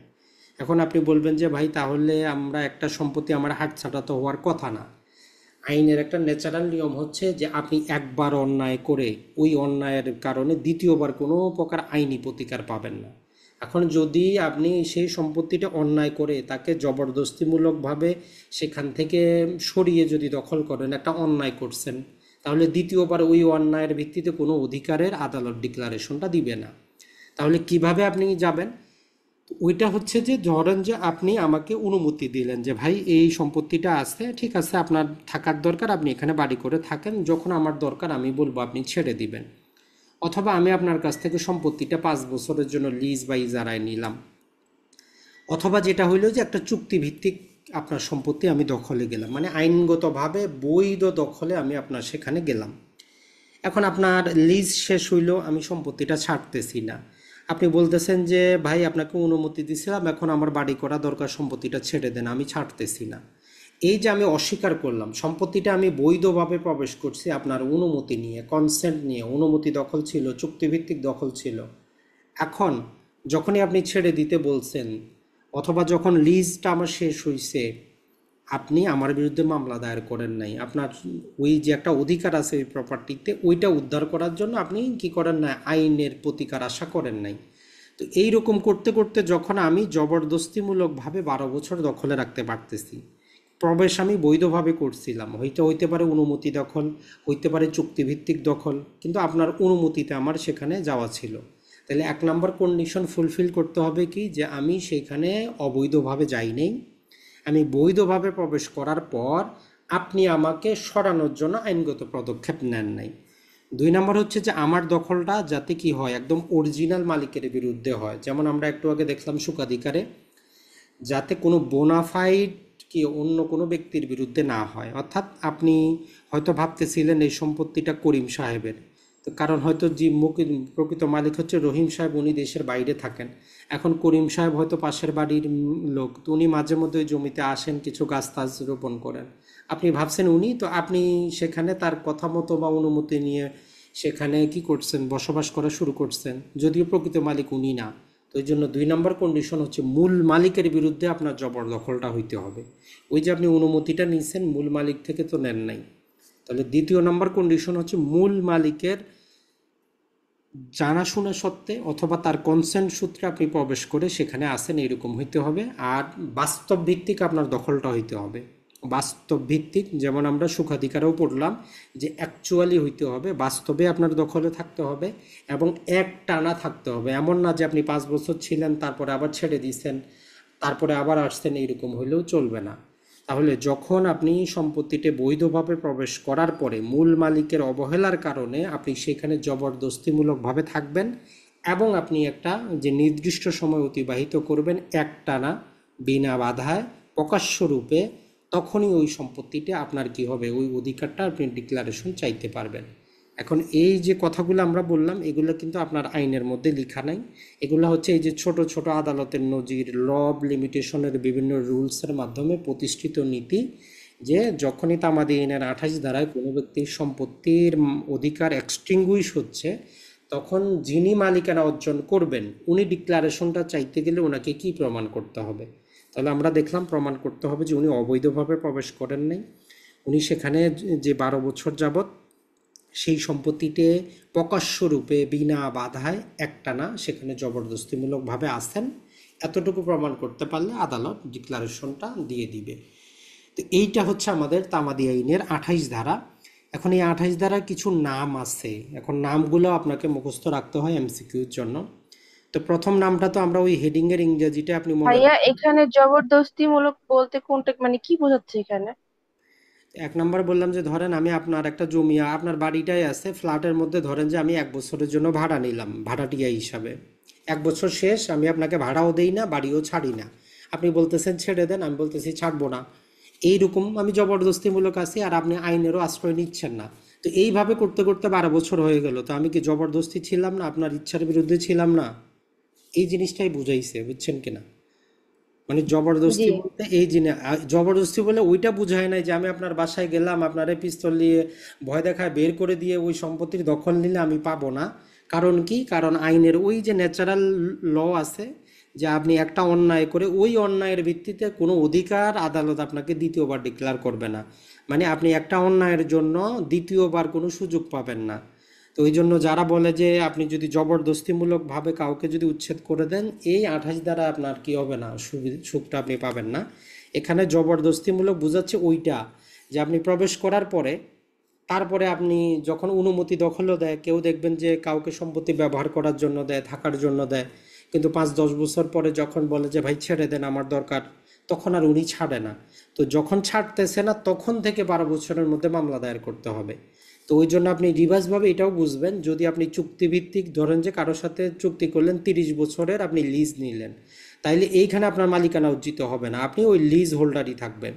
আপনি ধরেন যে কারো কাছ থেকে অনুমতি দখলে আসছেন, যে উনি বলছে আপনি এখানে বসবাস করেন, 100 বছর বসবাস করলেও আপনার মালিকানা অর্জিত হবে না, কারণ অনুমতি দখল। এইগুলো হচ্ছে কন্ডিশন আর কি। তো এখন আমরা যে একাধিক নামগুলো আছে ওই নামগুলো একটু মুখস্থ করার চেষ্টা করব, যে সম্পত্তির অধিকার বিলুপ্তি বা এক্সটিংগুইশমেন্ট অফ রাইট অথবা অ্যাডভার্স পজেশন মানে বিরুদ্ধ দখল মানে জবরদখল। তাহলে এই অ্যাডভার্স পজেশন শব্দটা মনে রাখবো। বাংলাতে কোথাও জবরদখল, কোথাও বিরুদ্ধ দখল শব্দটা ব্যবহার করা হয়, অথবা কোথাও ব্যবহার করা হয় যে অধিকার বিলুপ্তি। এটা ছাড়া বলতে পারে যে ownership by possession, ownership by prescription. তাহলে এই যে কয়েকটা শব্দ আমরা ব্যবহার করলাম, টোটালটাই 28 ধারার জন্য প্রযোজ্য। Ownership by possession, ownership by prescription, extinguishment of right, adverse possession, জবরদখল, বিরুদ্ধ দখল, অধিকার বিলুপ্তি। এমনকি আরও বলা যায় যে নেগেটিভ প্রেসক্রিপশন মানে নেতিবাচক আপনার যেই অধিকার, মানে আপনার অধিকারটা কি হইলো, খর্ব হয়ে গেল যেখানে আপনার অধিকার ছিল। এই যে একাধিক নামগুলা আপনার বেয়ার অ্যাক্টের পাশে আপনি লিখে রাখতে পারেন, কারণ যখনই 28 ধারার কথা স্মরণ করবেন এক এক পরীক্ষায় বা এক এক সময় আপনাকে এক একটা শব্দ ব্যবহার করতে পারে, তো আপনি বুঝবেন যে আপনাকে ওইখান থেকেই জিনিসটা চাওয়া হচ্ছে। এখন এই রিলেটেড সাথে তামাদের শিডিউল থেকে অটোমেটিক আপনি কি করতে পারেন, 2টা অনুচ্ছেদ মুখস্থ করতে পারেন। 28 ধারার সাথে লিখে রাখেন যে 142 নম্বর অনুচ্ছেদ, যে 12 বছরের মধ্যে আপনারা দখল উদ্ধারের মামলা দায়ের করতে হবে যেদিন থেকে বেদখল করা হইল। আর 144 নম্বর অনুচ্ছেদ বলে যে যেদিন থেকে ওই সম্পত্তি দখলের জন্য আপনি অধিকার লাভ করলেন সেদিন থেকে 12 বছর। দুটা কিন্তু ভিন্ন জিনিস। 142 অনুচ্ছেদ বলে যে আপনি দখলে ছিলেন, বাস্তবে আপনাকে বেদখল করা হয়েছে। আর 144 বলে যে আপনি কোনোদিন দখলে যান নাই, আপনি অধিকার লাভ করছেন যে সম্পত্তিটা আপনার, কিন্তু আপনি দখলে যাইতে পারতেছেন না। তাহলে তামাদির দুইটা অনুচ্ছেদ ভিন্ন ভিন্ন। একটা 142 হচ্ছে আপনি একদিনের জন্য হইলেও দখলে ছিলেন, আর 144 হচ্ছে কোনো দিন আপনি দখলে যান নাই, আপনি দখলে যাবেন। এখন চলে আসি মোটামুটি আমাদের এই পার্ট নাম্বার 4-এর মধ্যে এই দুটা সেকশন গুরুত্বপূর্ণ, 26 এবং 28। 27 তো জাস্ট ক্যালকুলেশন আপনার বলে, এর চাইতে বেশি কিছু নাই। এখন চলে আসি আমরা 29। তো 29 নাম্বারটা আমাদেরকে 4টা সাবসেকশনে বিভক্ত, 4 রকমের কথা বলে যে এই টোটাল তামাদি আইন তৈরি করার ফলে কোন কোন আইনকে প্রভাবিত করবে না, বলেন। ভাইয়া, একটা কোশ্চেন ছিল। ওই যে একটা কোশ্চেন আমি প্রিভিয়াস কোশ্চেনে বারবার দেখতেছিলাম আর কি, মানে ইয়াতে যে তামাদি আইন হচ্ছে যে অধিকারকে বিলুপ্ত করে কিন্তু বাড়িত করে না, এই প্রশ্নটার আনসার কি তাহলে 28 হবে, মানে সেকশন 28? না না, সেটা না। আচ্ছা, ওইটা যদি আপনি অ্যান্সারটা করতে যান, জাস্ট এখানে গ্যাপ আছে কিনা দেখে দাঁড়ান। গ্যাপ তো নাই, 1 সেকেন্ড। ওইটা যদি আপনাদেরকে আমরা বুঝাইতে চাই, নর্মালি হচ্ছে কি যে তামাদি আইনটা টোটাল একটা পদ্ধতিগত আইন। ম্যাক্সিমাম ধরেন যে আমরা যদি তামাদি আইনের 3 নাম্বার থেকে শুরু করে মোটামুটি 25 নাম্বার পর্যন্ত সেকশনগুলো দেখি, এটা হচ্ছে একটা প্রসিডিউরাল ল বা পদ্ধতিগত আইন। এরপরে শুধু এই 26 থেকে 28-এর মধ্যে আমরা দুই প্রকারের একটা সাবস্টেন্টিভ ল দেখতেছি, যে এক জায়গায় সুখাধিকার অর্জিত হচ্ছে, এক জায়গায় মালিকানা বিলুপ্তি হচ্ছে। তো ওভারঅল মোটামুটি আমরা বলি যে তামাদি আইনটা হচ্ছে একটা পদ্ধতিগত আইন, তবে কিছু সাবস্টেন্টিভ অংশ আছে। এখন বারবার লিখিত পরীক্ষায় যে প্রশ্নটা আসে সেটা হচ্ছে যে তামাদি আইন কি করে, যে এই প্রতিকার রেমেডি আছে এটাকে বার করে আপনার অধিকারটা খর্ব করে না। তো ওইটা আমরা প্রথম ক্লাসে আপনাকে যে জিনিসটা বুঝাইছি সেটা হচ্ছে যে, যেমন ধরেন আপনি এ এবং বি দুইজন ব্যক্তি, এ কি করছে, বি এর কাছ থেকে সে 5,000 টাকা বা 5 লাখ টাকা সে কি করছে, হাওলাত নিছে। এখন টাকাটা তার 1 বছরে দেওয়ার কথা ছিল, 1 বছর অতিক্রান্ত হয়েছে, সে টাকাটা দিচ্ছে না। তো আইনগতভাবে আপনি আইনি রেমেডি নিতে পারেন 3 বছরের মধ্যে। তো এই তামাদি আইন বলতেছে যে এই 3 বছরের যে কোনো সময় আপনি আদালতে গিয়ে অধিকারটা চাইতে পারেন, আদালতের মাধ্যমে প্রতিকার নিতে পারেন, অর্থাৎ আদালত যাতে বিকে বাধ্য করে টাকাটা দেওয়ার জন্য। এখন আপনি যান নাই 3 বছরে, তো না যাওয়ার কারণে তামাদি আইনের তাহলে বেসিক রুল হচ্ছে কি, আপনার আইনগতভাবে প্রতিকার আদায়ের পথ বন্ধ হয়ে গেছে। তাহলে আইনগতভাবে আর আপনি আদালতে গিয়ে বিয়ের বিরুদ্ধে মামলা করার কোনো প্রকার জিনিস পাচ্ছেন না। তো প্রথম অংশ ওইটাই বলে যে তামাদি আইন কি করে, অধিকার যে একটা রেমেডি পাওয়ার আইনগত পথ সেটাকে রুদ্ধ করে দেয়। এখন তার কাছে তো আপনি যে এই টাকাটা পান, এই যে আপনার একটা সেখানে অধিকার আছে, এইটা খর্ব হয় নাই। অর্থাৎ ওই টাকাটা, যেমন আমরা একটা উদাহরণ দিয়েছিলাম যে 3 বছর পরে হয়তো সে জানতো না, নর্মাল কথা, আপনিও মামলা দায়ের করেন নাই, সে যে তামাদি সম্পর্কে তার কোনো জ্ঞান নাই, সে যদি এসে আপনার টাকাটা দেয়, ধরেন 4 বছর পরে আইসা টাকাটা দিল যে আপনার কাছ থেকে টাকা নিয়েছিলাম, এই নেন টাকা। এখন টাকাটা দিয়ে বের হওয়ার পর একজন অ্যাডভোকেটের সাথে দেখা হয়, যেমন আমরা প্রথম ক্লাসে বলছি, সে বললো যে ভাই দেওয়ার কি দরকার ছিল, আপনি তো 3 বছরের পর তো সে মামলাও দায়ের করতে পারতো না। তাহলে এখন সে যদি বলে ঠিক আছে, যে তাইলে এখন কি আমি তার বিরুদ্ধে মামলা দায়ের করে এটা নিতে পারবো কিনা। এখন সে জিজ্ঞেস করলো আইনজীবীরে, তাইলে আমি কি এমন যে টাকাটা দিয়ে আসলাম, এখন তো সে তো আমাকে দিবে না, তাইলে আমি কি তার বিরুদ্ধে এখন মামলা দায়ের করতে পারবো কিনা। তো তখন এই তামাদি আইনের বেসিক নিয়ম বলতেছে যে আপনি তো টাকাটা দিচ্ছেন, আইনগতভাবে সে আদায় করতে পারতো না, কিন্তু ওই সম্পত্তিতে তার অধিকার ছিল, আপনি দিয়ে দিয়েছেন, তার অধিকার সে ফেরত পাইছে। এখন আর আপনি মামলা দায়ের করতে পারবেন না যে তার অধিকার ছিল না, কারণ তামাদি আইন অধিকার খর্ব করে না, শুধু প্রতিকারের পথ খর্ব করে। এটা হচ্ছে জেনারেল রুলস। তাহলে যখন আপনার এরকম একটা কি আসবে লিখিত পরীক্ষায়, আপনার জানতে চাবে যে তামাদি আইন কি করে রেমেডির পথটাকে বারিত করে দেয় কিন্তু অধিকার খর্ব করে না, আপনি ব্যাখ্যা করেন। তো প্রথম অংশ তো আপনি এইটা লিখবেন যে তা নর্মাল তামাদি আইনের নিয়ম হচ্ছে যে একটা নির্দিষ্ট সময়ে সে আদালতের মাধ্যমে প্রতিকার চাইবে। এই প্রতিকার যদি সে না চায় তাহলে আইনগতভাবে আর সে কোথাও ওই সম্পত্তিটা, ওই প্রপার্টিটা বা ওই জিনিসটা দাবি করতে পারবে না, কিন্তু ওই প্রপার্টিতে তার অধিকারটা, মালিকানাটা কোনো দিনই খর্ব হবে না।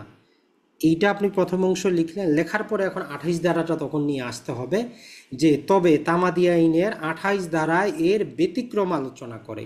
মানে এই উপরে যেটা আপনি পড়লেন যে অধিকার বিলুপ্তি করে, মালিকানা বিলুপ্তি করে না। যে 28 ধারা আমরা দেখতে পাই যে অধিকার আদায়ের পন্থা বন্ধ করার পাশাপাশি ওই সম্পত্তিতে মালিকানাটাও বিনষ্ট করে দেয়। এই দুইটাকে আপনাকে কম্বাইন করে লিখতে হবে। তার মানে 28 ধারাটা নিচের অংশে আসবে, প্রথমে সামনেটা ব্যাখ্যা করতে হবে। আশা করি বুঝতে পারছেন এখন।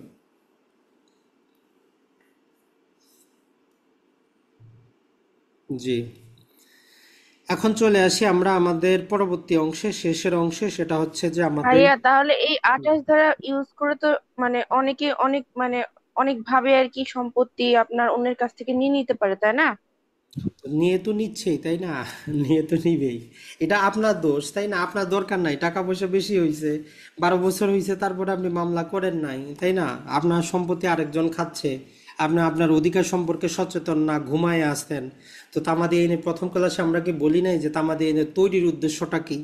এখন লিখিত পরীক্ষাও যদি এটা আসে যে তামাদি আইন তৈরির উদ্দেশ্য কি, মানুষকে তার অধিকার সম্পর্কে সচেতন করা, সময় মতো আদালতে প্রতিকার চাওয়া, যাতে একজন ব্যক্তি তার অধিকার, যে একটা অধিকার আছে বা একটা প্রতিকার পাবে, এই রিলেটেড সে যাতে ঘুমন্ত অবস্থায় না থাকে।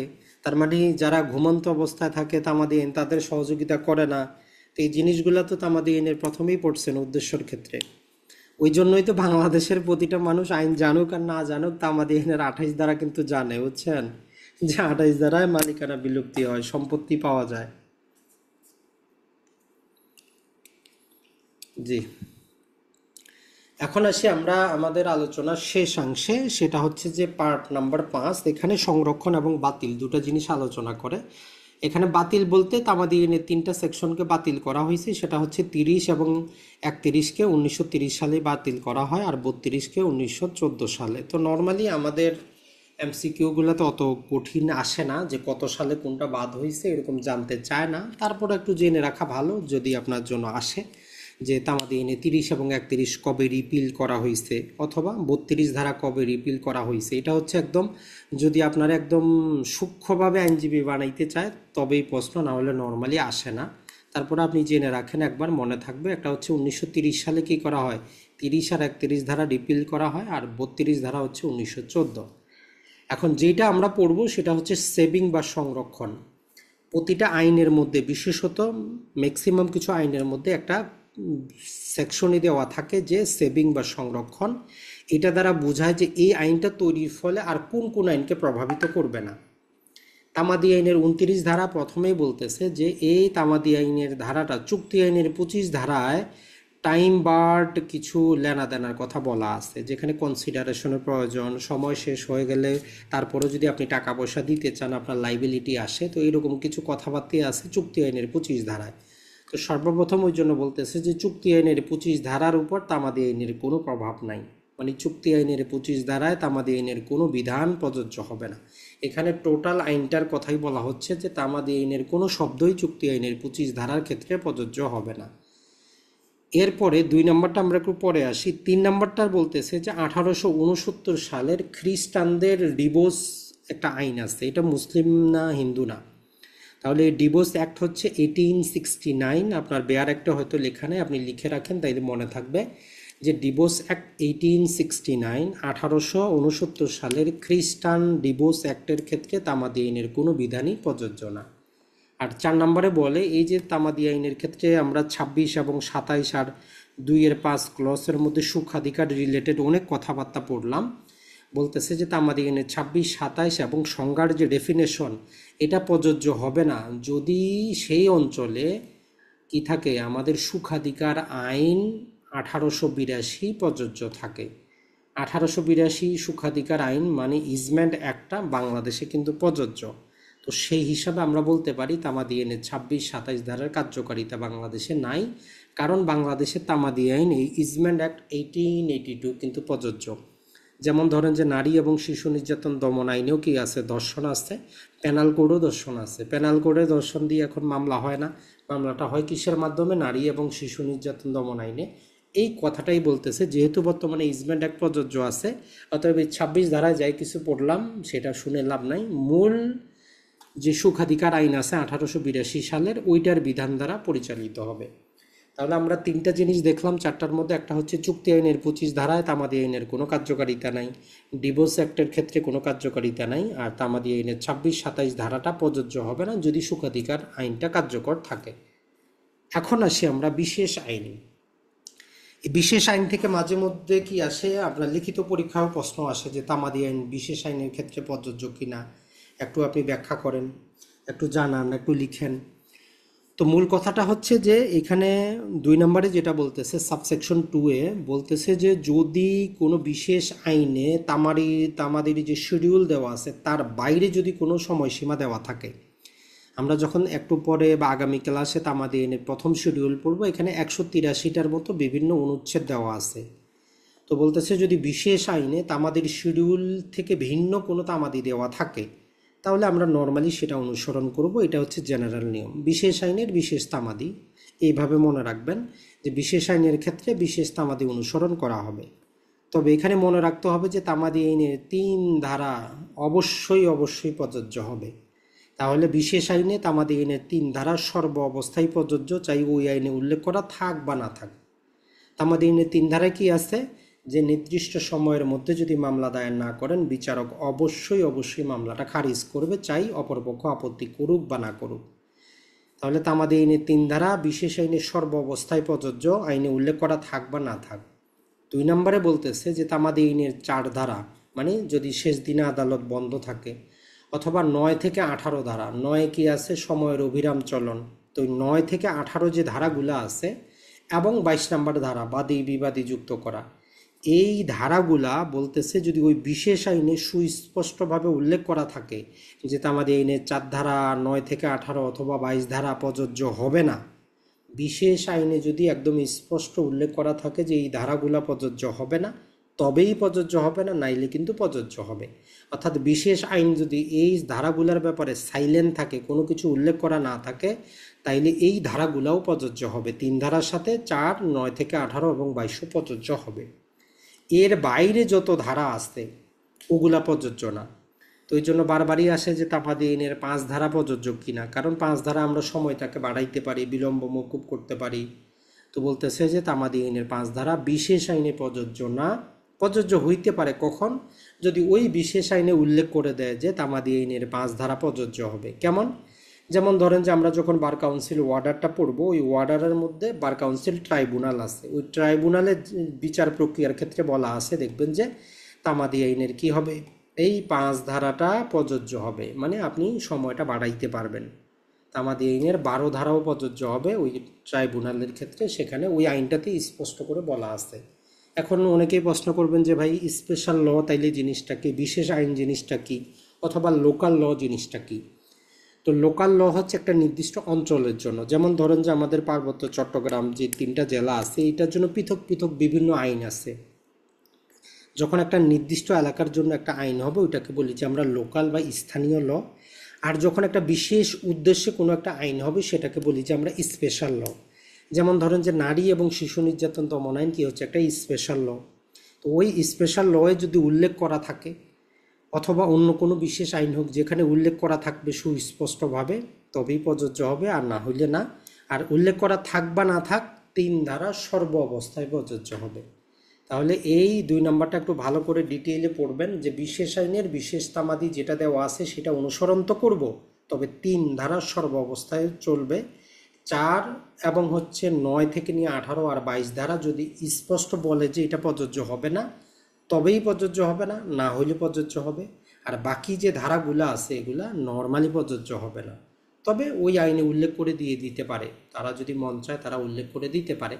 যেমন আরেকটা আইন আছে আমাদের রাষ্ট্রীয় অধিগ্রহণ এবং প্রজাস্বত্ব আইন, ওই আইনে লেখা আছে দেখবেন যে তামাদি আইনের এই যে 6 ধারা, 7 ধারা, 8 ধারা, এই ধারাগুলো প্রযোজ্য না, সেখানে স্পষ্ট বলে দেওয়া আছে। তো ওই রকম আপনার বিশেষ আইনে কি লেখা আছে সেটা আপনাকে দেখতে হবে। তাহলে ওভারঅল আজকে আমরা যেটা দেখলাম এই যে 2টা পার্টের মধ্যে 26 ধারা, 27 ধারা, 28 এবং 29, সবচেয়ে বেশি ইম্পর্ট্যান্ট 2টা গুরুত্বপূর্ণ জিনিস এখানে আছে, সুখাধিকার এবং সম্পত্তির অধিকার বিলুপ্তি, আর কোথায় প্রযোজ্য হবে আর কোথায় প্রযোজ্য হবে না। আপনাদের উচিত হবে আপনারা প্রথমে কি করবেন, ডিটেইলে যাওয়ার দরকার নেই, কারণ তামাদি আইনটা যারা বা যে কোনো আইন আপনি একবার পড়ে কখনোই 100% বুঝবেন না। তো এই জন্য প্রথমে একটু হেডিংটা মনে রাখার চেষ্টা করবেন। যেমন সম্ভবত এখানে আমরা যদি একটু আপনাদেরকে দেখানোর চেষ্টা করি, এখানেও ছিল সম্ভবত, যেমন ধরেন যে তামাদিনটা কিভাবে পড়বেন, টোটালটা আমরা সেকশনটা শেষ করলাম এবং পাশাপাশি আপনাদেরকে একটা পিডিএফও দেওয়া আছে, 29টা এমসিকিউ আছে। তো আপনি এই ক্লাসটা শেষ হওয়ার পরে নিজে দাগিয়ে দেখেন যে কয়টা আপনি পারতেছেন আর কয়টা আপনি পারতেছেন না।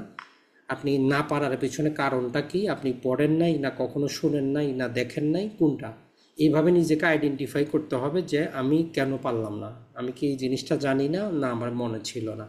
যদি মনে না থাকে তাইলে বইটা বের করে পড়তে হবে, আর যদি না বুঝেন তাইলে বুঝায় নিতে হবে। দুইটাই অপশন, পড়তে হবে নাইলে বুঝায় নিতে হবে। এখন তামাদি আইনে আপনি যখন পড়বেন চিন্তা করবেন যে এই তামাদি আইন কোথায় প্রযোজ্য। তাহলে সারা বাংলাদেশে সবার জন্য প্রযোজ্য, এটা আমরা 1 নম্বর থেকে জানি। এর পাশাপাশি আমরা 11 নম্বর সেকশনেও জানি যে বিদেশি চুক্তি বাংলাদেশে মামলা হইলে তামাদি আইন প্রযোজ্য। তাহলে এই ক্ষেত্রে আমরা তামাদি আইনের প্রযোজ্যতার উপর ভিত্তি করে 2টা সেকশন জেনে ফেললাম। এখন কোথায় প্রযোজ্য না, আমরা 29 ধারায় 4টা ক্ষেত্রে আমরা দেখে আসলাম। পাশাপাশি 10 ধারার ক্ষেত্রে আমরা গতকালকে পড়েছি, আগের ক্লাসে আমরা পড়েছি যে যখন কোনো এক্সপ্রেস ট্রাস্ট থাকবে, ওই ট্রাস্টের যারা ম্যানেজার থাকেন এদের বিরুদ্ধে ওই ট্রাস্টের যত প্রকারের সম্পত্তির হিসাব রিলেটেড মামলার ক্ষেত্রে তামাদি আইন এই যে সময়ের দৈর্ঘ্যে বাড়িতে হবে না, মানে তামাদি আইনের কারণে আমরা তাদের বিরুদ্ধে মামলা বাড়িতে হবে এমন কোনো অপশন নাই, মামলা 100 বছর পরেও করা যাবে। এরপরে এই যে 3 থেকে 11 নম্বর ধারা আছে, এই টোটাল জিনিসটা আগে বুঝবেন যে এই ধারাগুলো আসলে কি বলতে চায়। এই 3 থেকে 11 স্পেসিফিক কি করতে চায়, পৃথক পৃথক নিয়ম বর্ণনা করে। যেমন 3 ধারা বলে যে মামলা খারিজ হবে, তাহলে আপনি মনে রাখবেন হেডিংটা শুধু 3 ধারায় খারিজ হয়। 4 ধারায় শেষ দিনে বন্ধ থাকলে পরের দিন দায়ের করব। 5 ধারায় আমরা উপযুক্ত কারণে সময় বাড়াইতে পারি। আর 6, 7, 8 এই 3টা সেকশন একসাথে আমাদেরকে কি করে একটা কন্ডিশন আলোচনা করে যে এই কন্ডিশন হইলে কখন তামাদিটা গণনা শুরু হবে, আর এই শুরু হওয়ার পরে আমরা কতদিন সময় পাব। এই 6 নাম্বার আর 7 নাম্বার শুধু এই কথাটাই বলে যে তামাদি গণনাটা তাদের জন্য কখন থেকে শুরু হবে, যে লিগ্যাল ডিসেবিলিটির মধ্যে থাকলে কখন থেকে শুরু হবে, একাধিক ব্যক্তি হইলে কখন থেকে শুরু হবে। আর এই যে 8 নম্বরে স্পেশাল ব্যতিক্রম আমাদেরকে বলে যে এই যে 6 আর 7 ধারায় যে মামলার তামাদিটা শুরু হচ্ছে, শুরু হওয়ার ক্ষেত্রে আমরা কতদিন সময় পাবো পরে। 1 নম্বর কন্ডিশন বলে যে আমাদের যে প্রিএমশনের ক্ষেত্রে আমরা 6 ধারা 7 ধারা সুবিধা নিতে পারবো না, প্রিএমশনের মামলা যথা নিয়মেই চলবে, তামাদি 6, 7 ধারা সুবিধা দিবে না, ইনফোর্স করতে পারবো না। কিন্তু আরেকটা কথা বলে যে যখন আপনার ওই যে বৈধ অপারগতা থেকে আপনি মুক্ত হবেন অথবা বৈধ অপারগতাকারী ব্যক্তি মারা যাবে। বৈধ অপারগতা নিয়ে যদি কেউ মারা যায় আমরা কি জানি, তার উত্তরাধিকারীরা বা এলআর যাদেরকে বলি লিগ্যাল রিপ্রেজেন্টেটিভ, তারা মামলা দায়ের করবে। তাইলে তারা কতদিন সময় পাবে? তো সেক্ষেত্রে বলা আছে যে কোনো ক্রমেই এইটা ধরে নেওয়া যাবে না যে তাদেরকে 3 বছরের বেশি সময় দেওয়া যাচ্ছে। মানে নর্মাল নিয়ম হচ্ছে সে বৈধ অপারগতা থেকে মুক্ত হইলেও সাথে সাথে যায় মামলা দায়ের করবে। এইটা কোনোভাবেই বোঝা যাবে না যে তাদেরকে আমরা 3 বছরের বেশি সময় দিচ্ছি। এখন মামলার তামাদি আছে 12 বছর ধরলাম, তাইলে সে সুস্থ হওয়ার পর 12 বছর সময় পাবে না, সে 3 বছরই পাবে। এখন যেই একটা অস্পষ্টতা থাকে সেটা হচ্ছে যেই মামলা তামাদি 3 মাস ছিল, 6 মাস ছিল, 1 বছর ছিল, 2 বছর ছিল, তাদের ক্ষেত্রে কি হবে। তো এইটার ক্ষেত্রে আসলে যেটা কি হবে, আমরা যদি ওই বেয়ার অ্যাক্টের ভাষাটাকে যদি ব্যাখ্যা করি যে 3 বছরের বেশি কোনোভাবে সময় দেওয়া হচ্ছে বলে ধরে নেওয়া হবে না, তাহলে এইখান ক্ষেত্রে জাস্ট এই শব্দটা ব্যবহার করা হয়েছে যেই সমস্ত মামলার তামাদি 3 বছরের বেশি সেইগুলার ক্ষেত্রে। আর যেইটা 3 বছরের কম সেটার ক্ষেত্রে স্বাভাবিক যতদিন সময়, 3 মাস হইলে 3 মাস, 6 মাস হইলে 6 মাস, 1 বছর হইলে 1 বছর, 2 বছর হইলে 2 বছর, 3 বছর হইলে 3 বছর, ওই সময়টাই পাবে। আর যেই মামলাগুলার তামাদি 3 বছরের বেশি ওইগুলার জন্য তাকে 3 বছরের বেশি সময় দেওয়া যাবে না। যেখানে 3টা উদাহরণ আছে, আমরা বেয়ার অ্যাক্টের উদাহরণগুলো আপনাদেরকে দিয়ে দিয়েছি, সেটা একটু দেখার চেষ্টা করবেন। এরপরে যেটা বলে যে আমাদের সময়ের অবিরাম চলন, একবার শুরু হইলে কারোর জন্য গণনা বন্ধ হবে না। জি বলেন।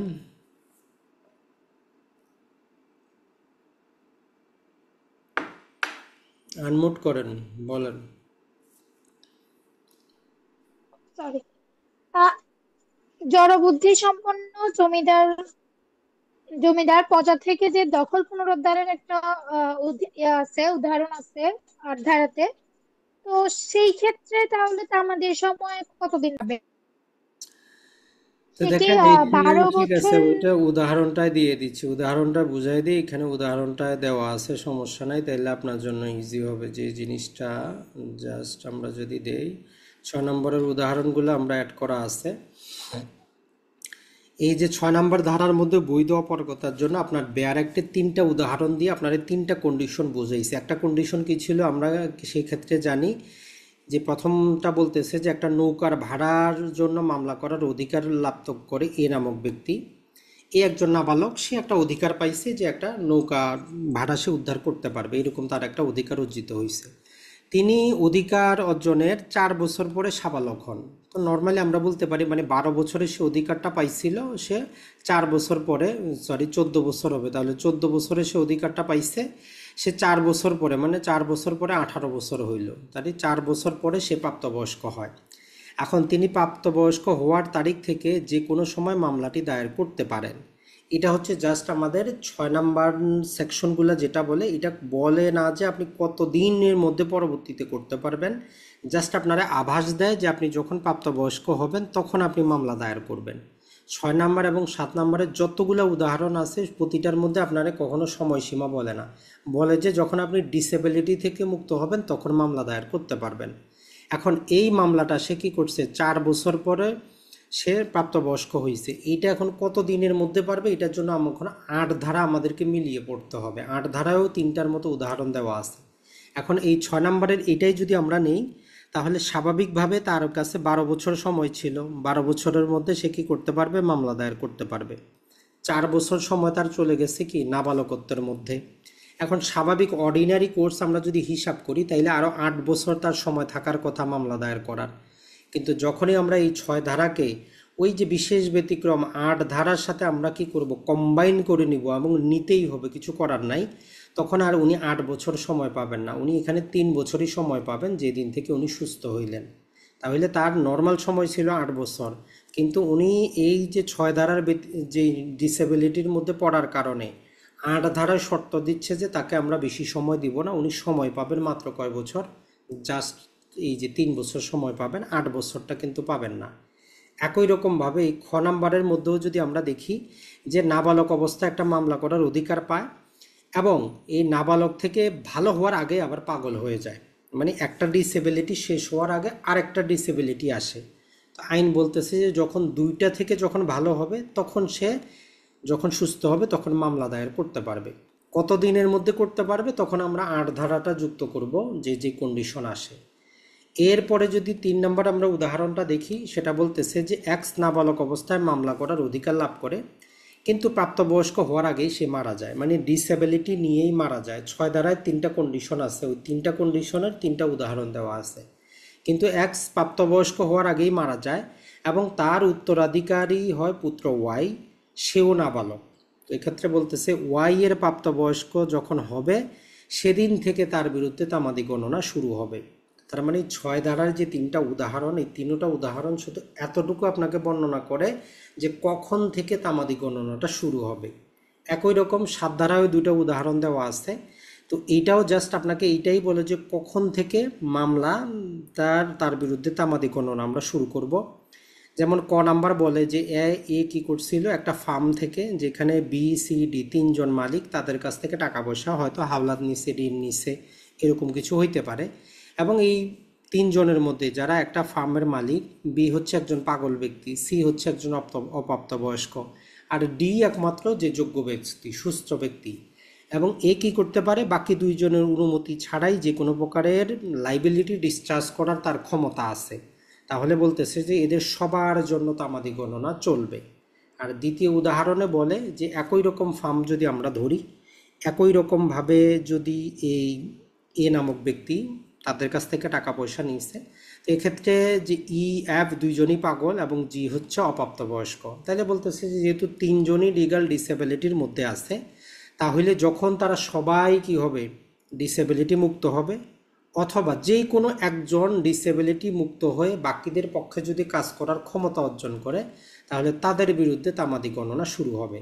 তাহলে 6 ধারা আর 7 ধারা যতগুলো উদাহরণ বেয়ার একটা দেওয়া আছে, আপনার ওইটাই বলে যে কখন সময়টা গণনা শুরু হবে।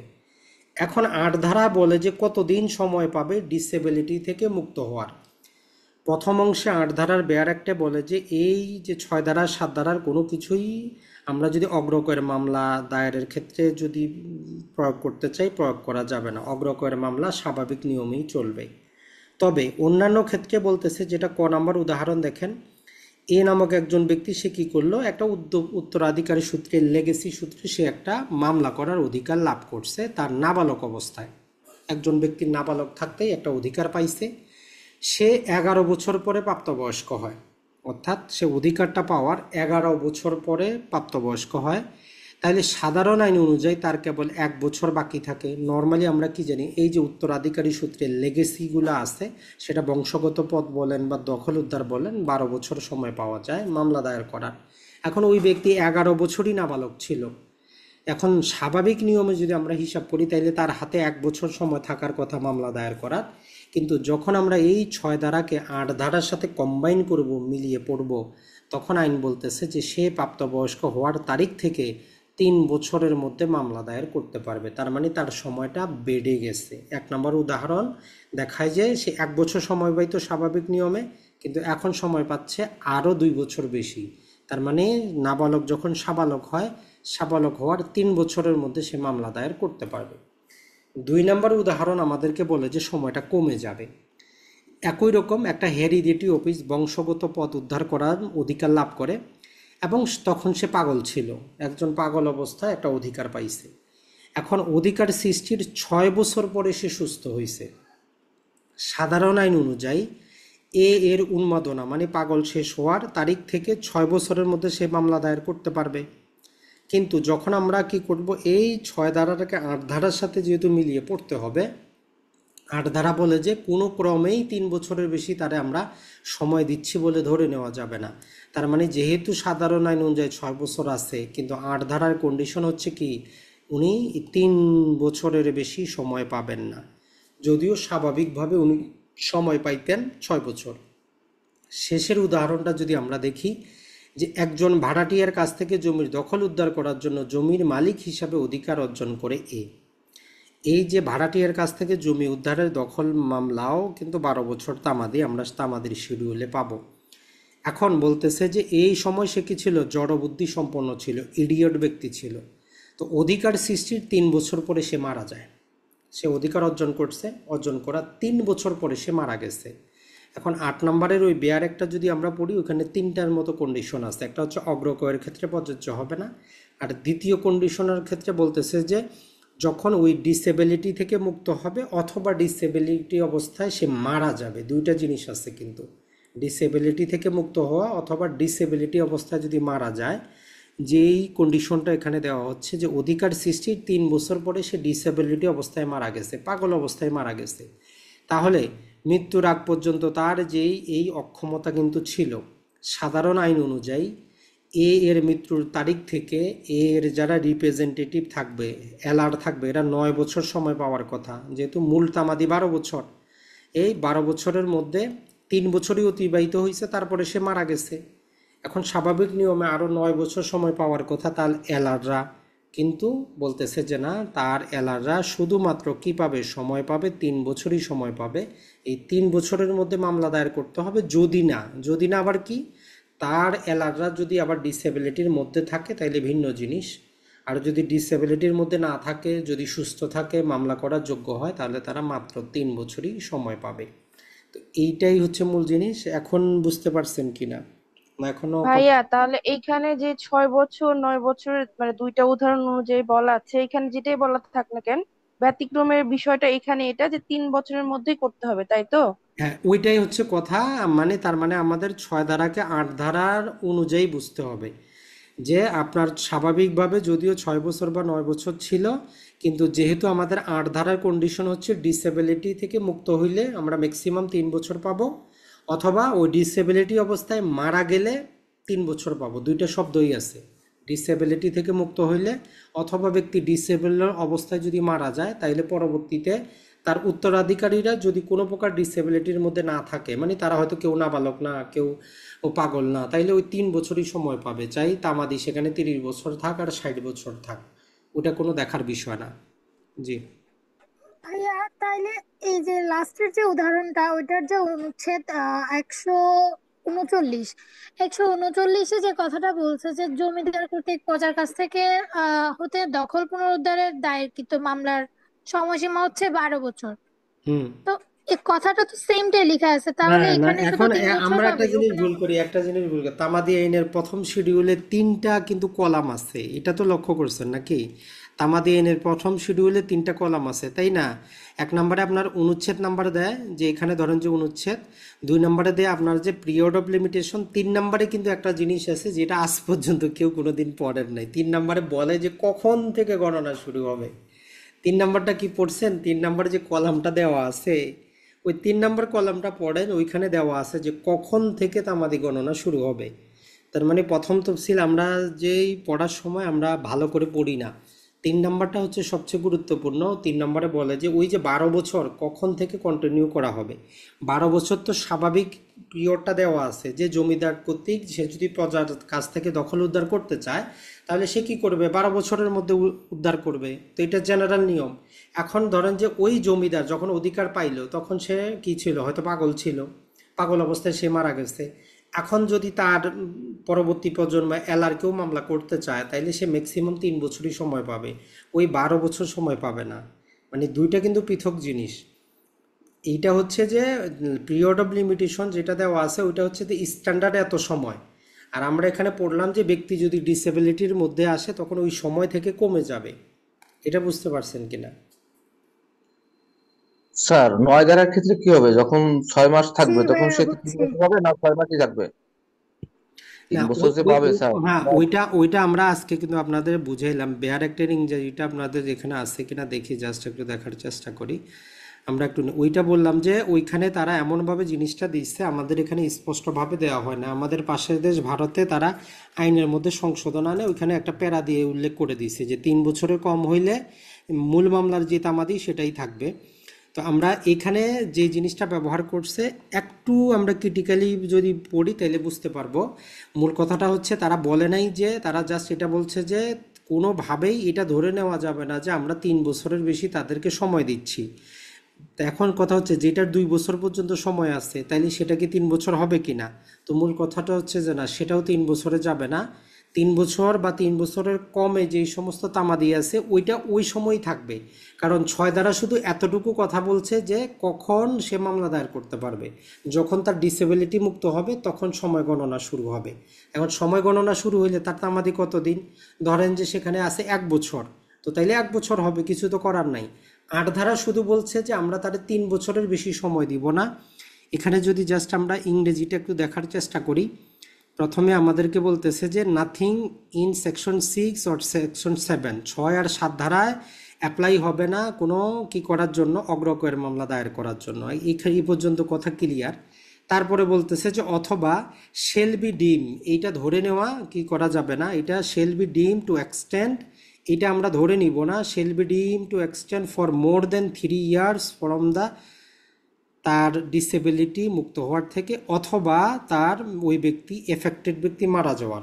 তো মূল কথাই হচ্ছে আমরা যদি সামারি করি, জেনারেল অর্থে যেই সমস্ত মামলার তামাদি 3 বছর বা 3 বছরের কম, ওইটার জন্য স্বাভাবিক যেই সময় আমরা দেওয়া আছে শিডিউলে ওইটাই সে পাবে। আর 3 বছরের বেশি যে সময়সীমা দেওয়া আছে সেই সময়সীমার ক্ষেত্রে 8 ধারা রেস্ট্রিকশন দিয়ে বলতেছে যে তারে আমরা 3 বছরের বেশি সময়টা দিব না। এবার আশা করি কি বুঝতে পারছেন ক্লিয়ারলি? জি স্যার, ভাইয়া বোঝা গেছে। এবার ক্লিয়ারলি বুঝতে জি পেরেছি, কিন্তু ভাইয়া ওই যে বুঝছি। 6, 9, বলেন 6, 9। 6 আর 9 কে দিয়ে এত পরিমাণ কনফিউশন এখানে তৈরি করেছে যেটা আমরা কেউ ক্লিয়ার ছিলাম না। না, ওই ওই জন্যই তো পড়তে হবে না, বারবার ওই জন্যই তো পড়তে হবে। এখন আইন তো এমন জিনিস, আইন ভাইয়া বারবার এই ক্ষেত্রে একটা বিষয় যে বল। সেকশন 8 এর ক্ষেত্রে তাহলে মানে 8 এর যে সুযোগ অসুবিধার ক্ষেত্রে কি কোন কোন সেকশন গুলো পড়বে বা কোন অনুচ্ছেদটা পড়বে, এটা একটু যদি ক্লাস শেষে একটু ক্লিয়ার করে দেন আর কি। যে কারণ অনেকগুলাই হচ্ছে 12 বছর না না, তারপরে স্বাভাবিকভাবে 9 বছর ম্যাক্সিমাম এরকম আছে। শুনেন শুনেন, স্বাভাবিকভাবেই তো আমরা 3 বছর পর্যন্ত তামাদিতে আসে না নর্মালি। তামাদের শিডিউলে যদি দেখি আমরা 3 মাস শুধু একটাই আছে, 6 মাস একটা আছে, তাই তো? এই দুটার বাইরে ম্যাক্সিমামে চলে গেল আমাদের 1 বছর, তারপরে চলে গেল 2 বছরের কয়েকটা, তারপরে 3 বছর চলে যাবে, কোথাও 115 পর্যন্ত। মানে 1 নাম্বার থেকে যদি আমরা ধরি 1 থেকে 115 পর্যন্ত তামাদি কিন্তু 3 বছরের মধ্যেই আছে। এই যতগুলা মামলা আছে, তো এটা তো আপনার পৃথক করে মুখস্থ করার দরকার নাই। আপনি জাস্ট স্বাভাবিকভাবে চিন্তা করবেন যে যেই সমস্ত মামলার তামাদি নর্মাল অবস্থায় 3 বছর বা তার কম, তাহলে ওই ব্যক্তি ওই সময়টাই পাবে। যদি 1 বছর থাকে 1 বছর পাবে, যদি 2 বছর থাকে 2 বছর পাবে। আর 115 ধারার অনুচ্ছেদের বাইরে যখন আমরা যাব, 116 থেকে শুরু হয়েছে আমাদের 6 বছর, যেই চুক্তিটা কি হয়, লিখিত হয়, রেজিস্টার্ডকৃত হয়, সেখানে 6 বছর। তো ওইটা থেকে পরবর্তী কি আছে, 6-এর পরে 12, 12-র পরে 30, 30-এর পরে 60। ওই রকম ক্ষেত্রে বলছে যে আমরা তাদেরকে 3 বছর মাত্র সময় দিব, এর বেশি না। এটাই হচ্ছে মূল জিনিস। স্যার কিছু সময় তো লাভের থেকে লস হয়ে যায় কিছু কিছু সময় ডিসেবিলিটি হওয়ার কারণে। তা তো পাইতো 12 হবেই। বছর, এখন ডিসেবিলিটি হতে পারতেছে না, পাইছে 3 বছর। না, এইটা দেওয়ার মেইন কারণটা হচ্ছে কি, যে নর্মালি দেখেন আসলে তামাদির শিডিউলে সময় তো অনেক বড়, একটা মামলা দায়ের করার জন্য সময় তো অনেক, তাই না? আর কত সময় দিতে চান? ধরেন একজন ব্যক্তি পাগল, সে যদি 30 বছর পাগল থাকে, তারপরে যদি আরো 60 বছর সময় পায়, 90 বছর, তাহলে এটা কি সম্ভব সাক্ষ্য দ্বারা প্রমাণ করা স্যার যায়? ওইগুলো সমন্বয় করে দিয়েছে, স্যার সমন্বয় করে দিছে, যে হ্যাঁ, বেশি পাইতো ওই জন্য দেখা যায় যে হ্যাঁ, পাবে না, কমাই দিছে। ওই জন্য 8 ধারায় রেস্ট্রিকশন আরোপ করছে যে না, এত সময় তো ব্যক্তিরে দেওয়া যাবে না। কারণ একজন ব্যক্তি ধরেন যে পাগল, কোন দিন ভালো হবে এটা কি কোনো গ্যারান্টি আছে? এমন দেখা গেল দেখা যে যায় 60 বছর মাথায় ভালো হয়নি, হ্যাঁ, শেষ 60 বয়সে বছর মাথায় ভালো হয়ে পাইছে, সেটাই কিন্তু সেটাই। এখন 60 বছর না পাই, আবার দেখা যায় 12 বছরের জায়গা থেকে সে ভালো থাকলে 12 বছর পাইতো, কিন্তু সে ডিসেবিলিটির কারণে সে পাইতেছে এটাই। 2 বছর বা 3 বছর, এই হ্যাঁ, কমে এখন গেছে না যেমন ওই জায়গা থেকে। মাঝে মধ্যে আপনার কাছেও মনে হইতে পারে যে অবিচার হয়েছে। কেমন? ধরেন যে একজন ব্যক্তির বয়স হচ্ছে 17 বছর, মানে সে নাবালক, তাই তো? মাত্র 1 বছর পরেই সাবালক হবে। এখন নাবালক অবস্থায় অধিকার পাওয়ার পরে সে 1 বছরে সাবালক হওয়ার পর দখল উদ্ধারের সময় পাবে আর মাত্র 3 বছর এডিশনাল, মানে টোটাল ভ্যালু 4 বছর। স্বাভাবিকভাবে সে কিন্তু আরো 11 বছর সময় পাইতো, তাই না? এখন আইন তো আইনই, আমাদের তো কিছু করার নাই।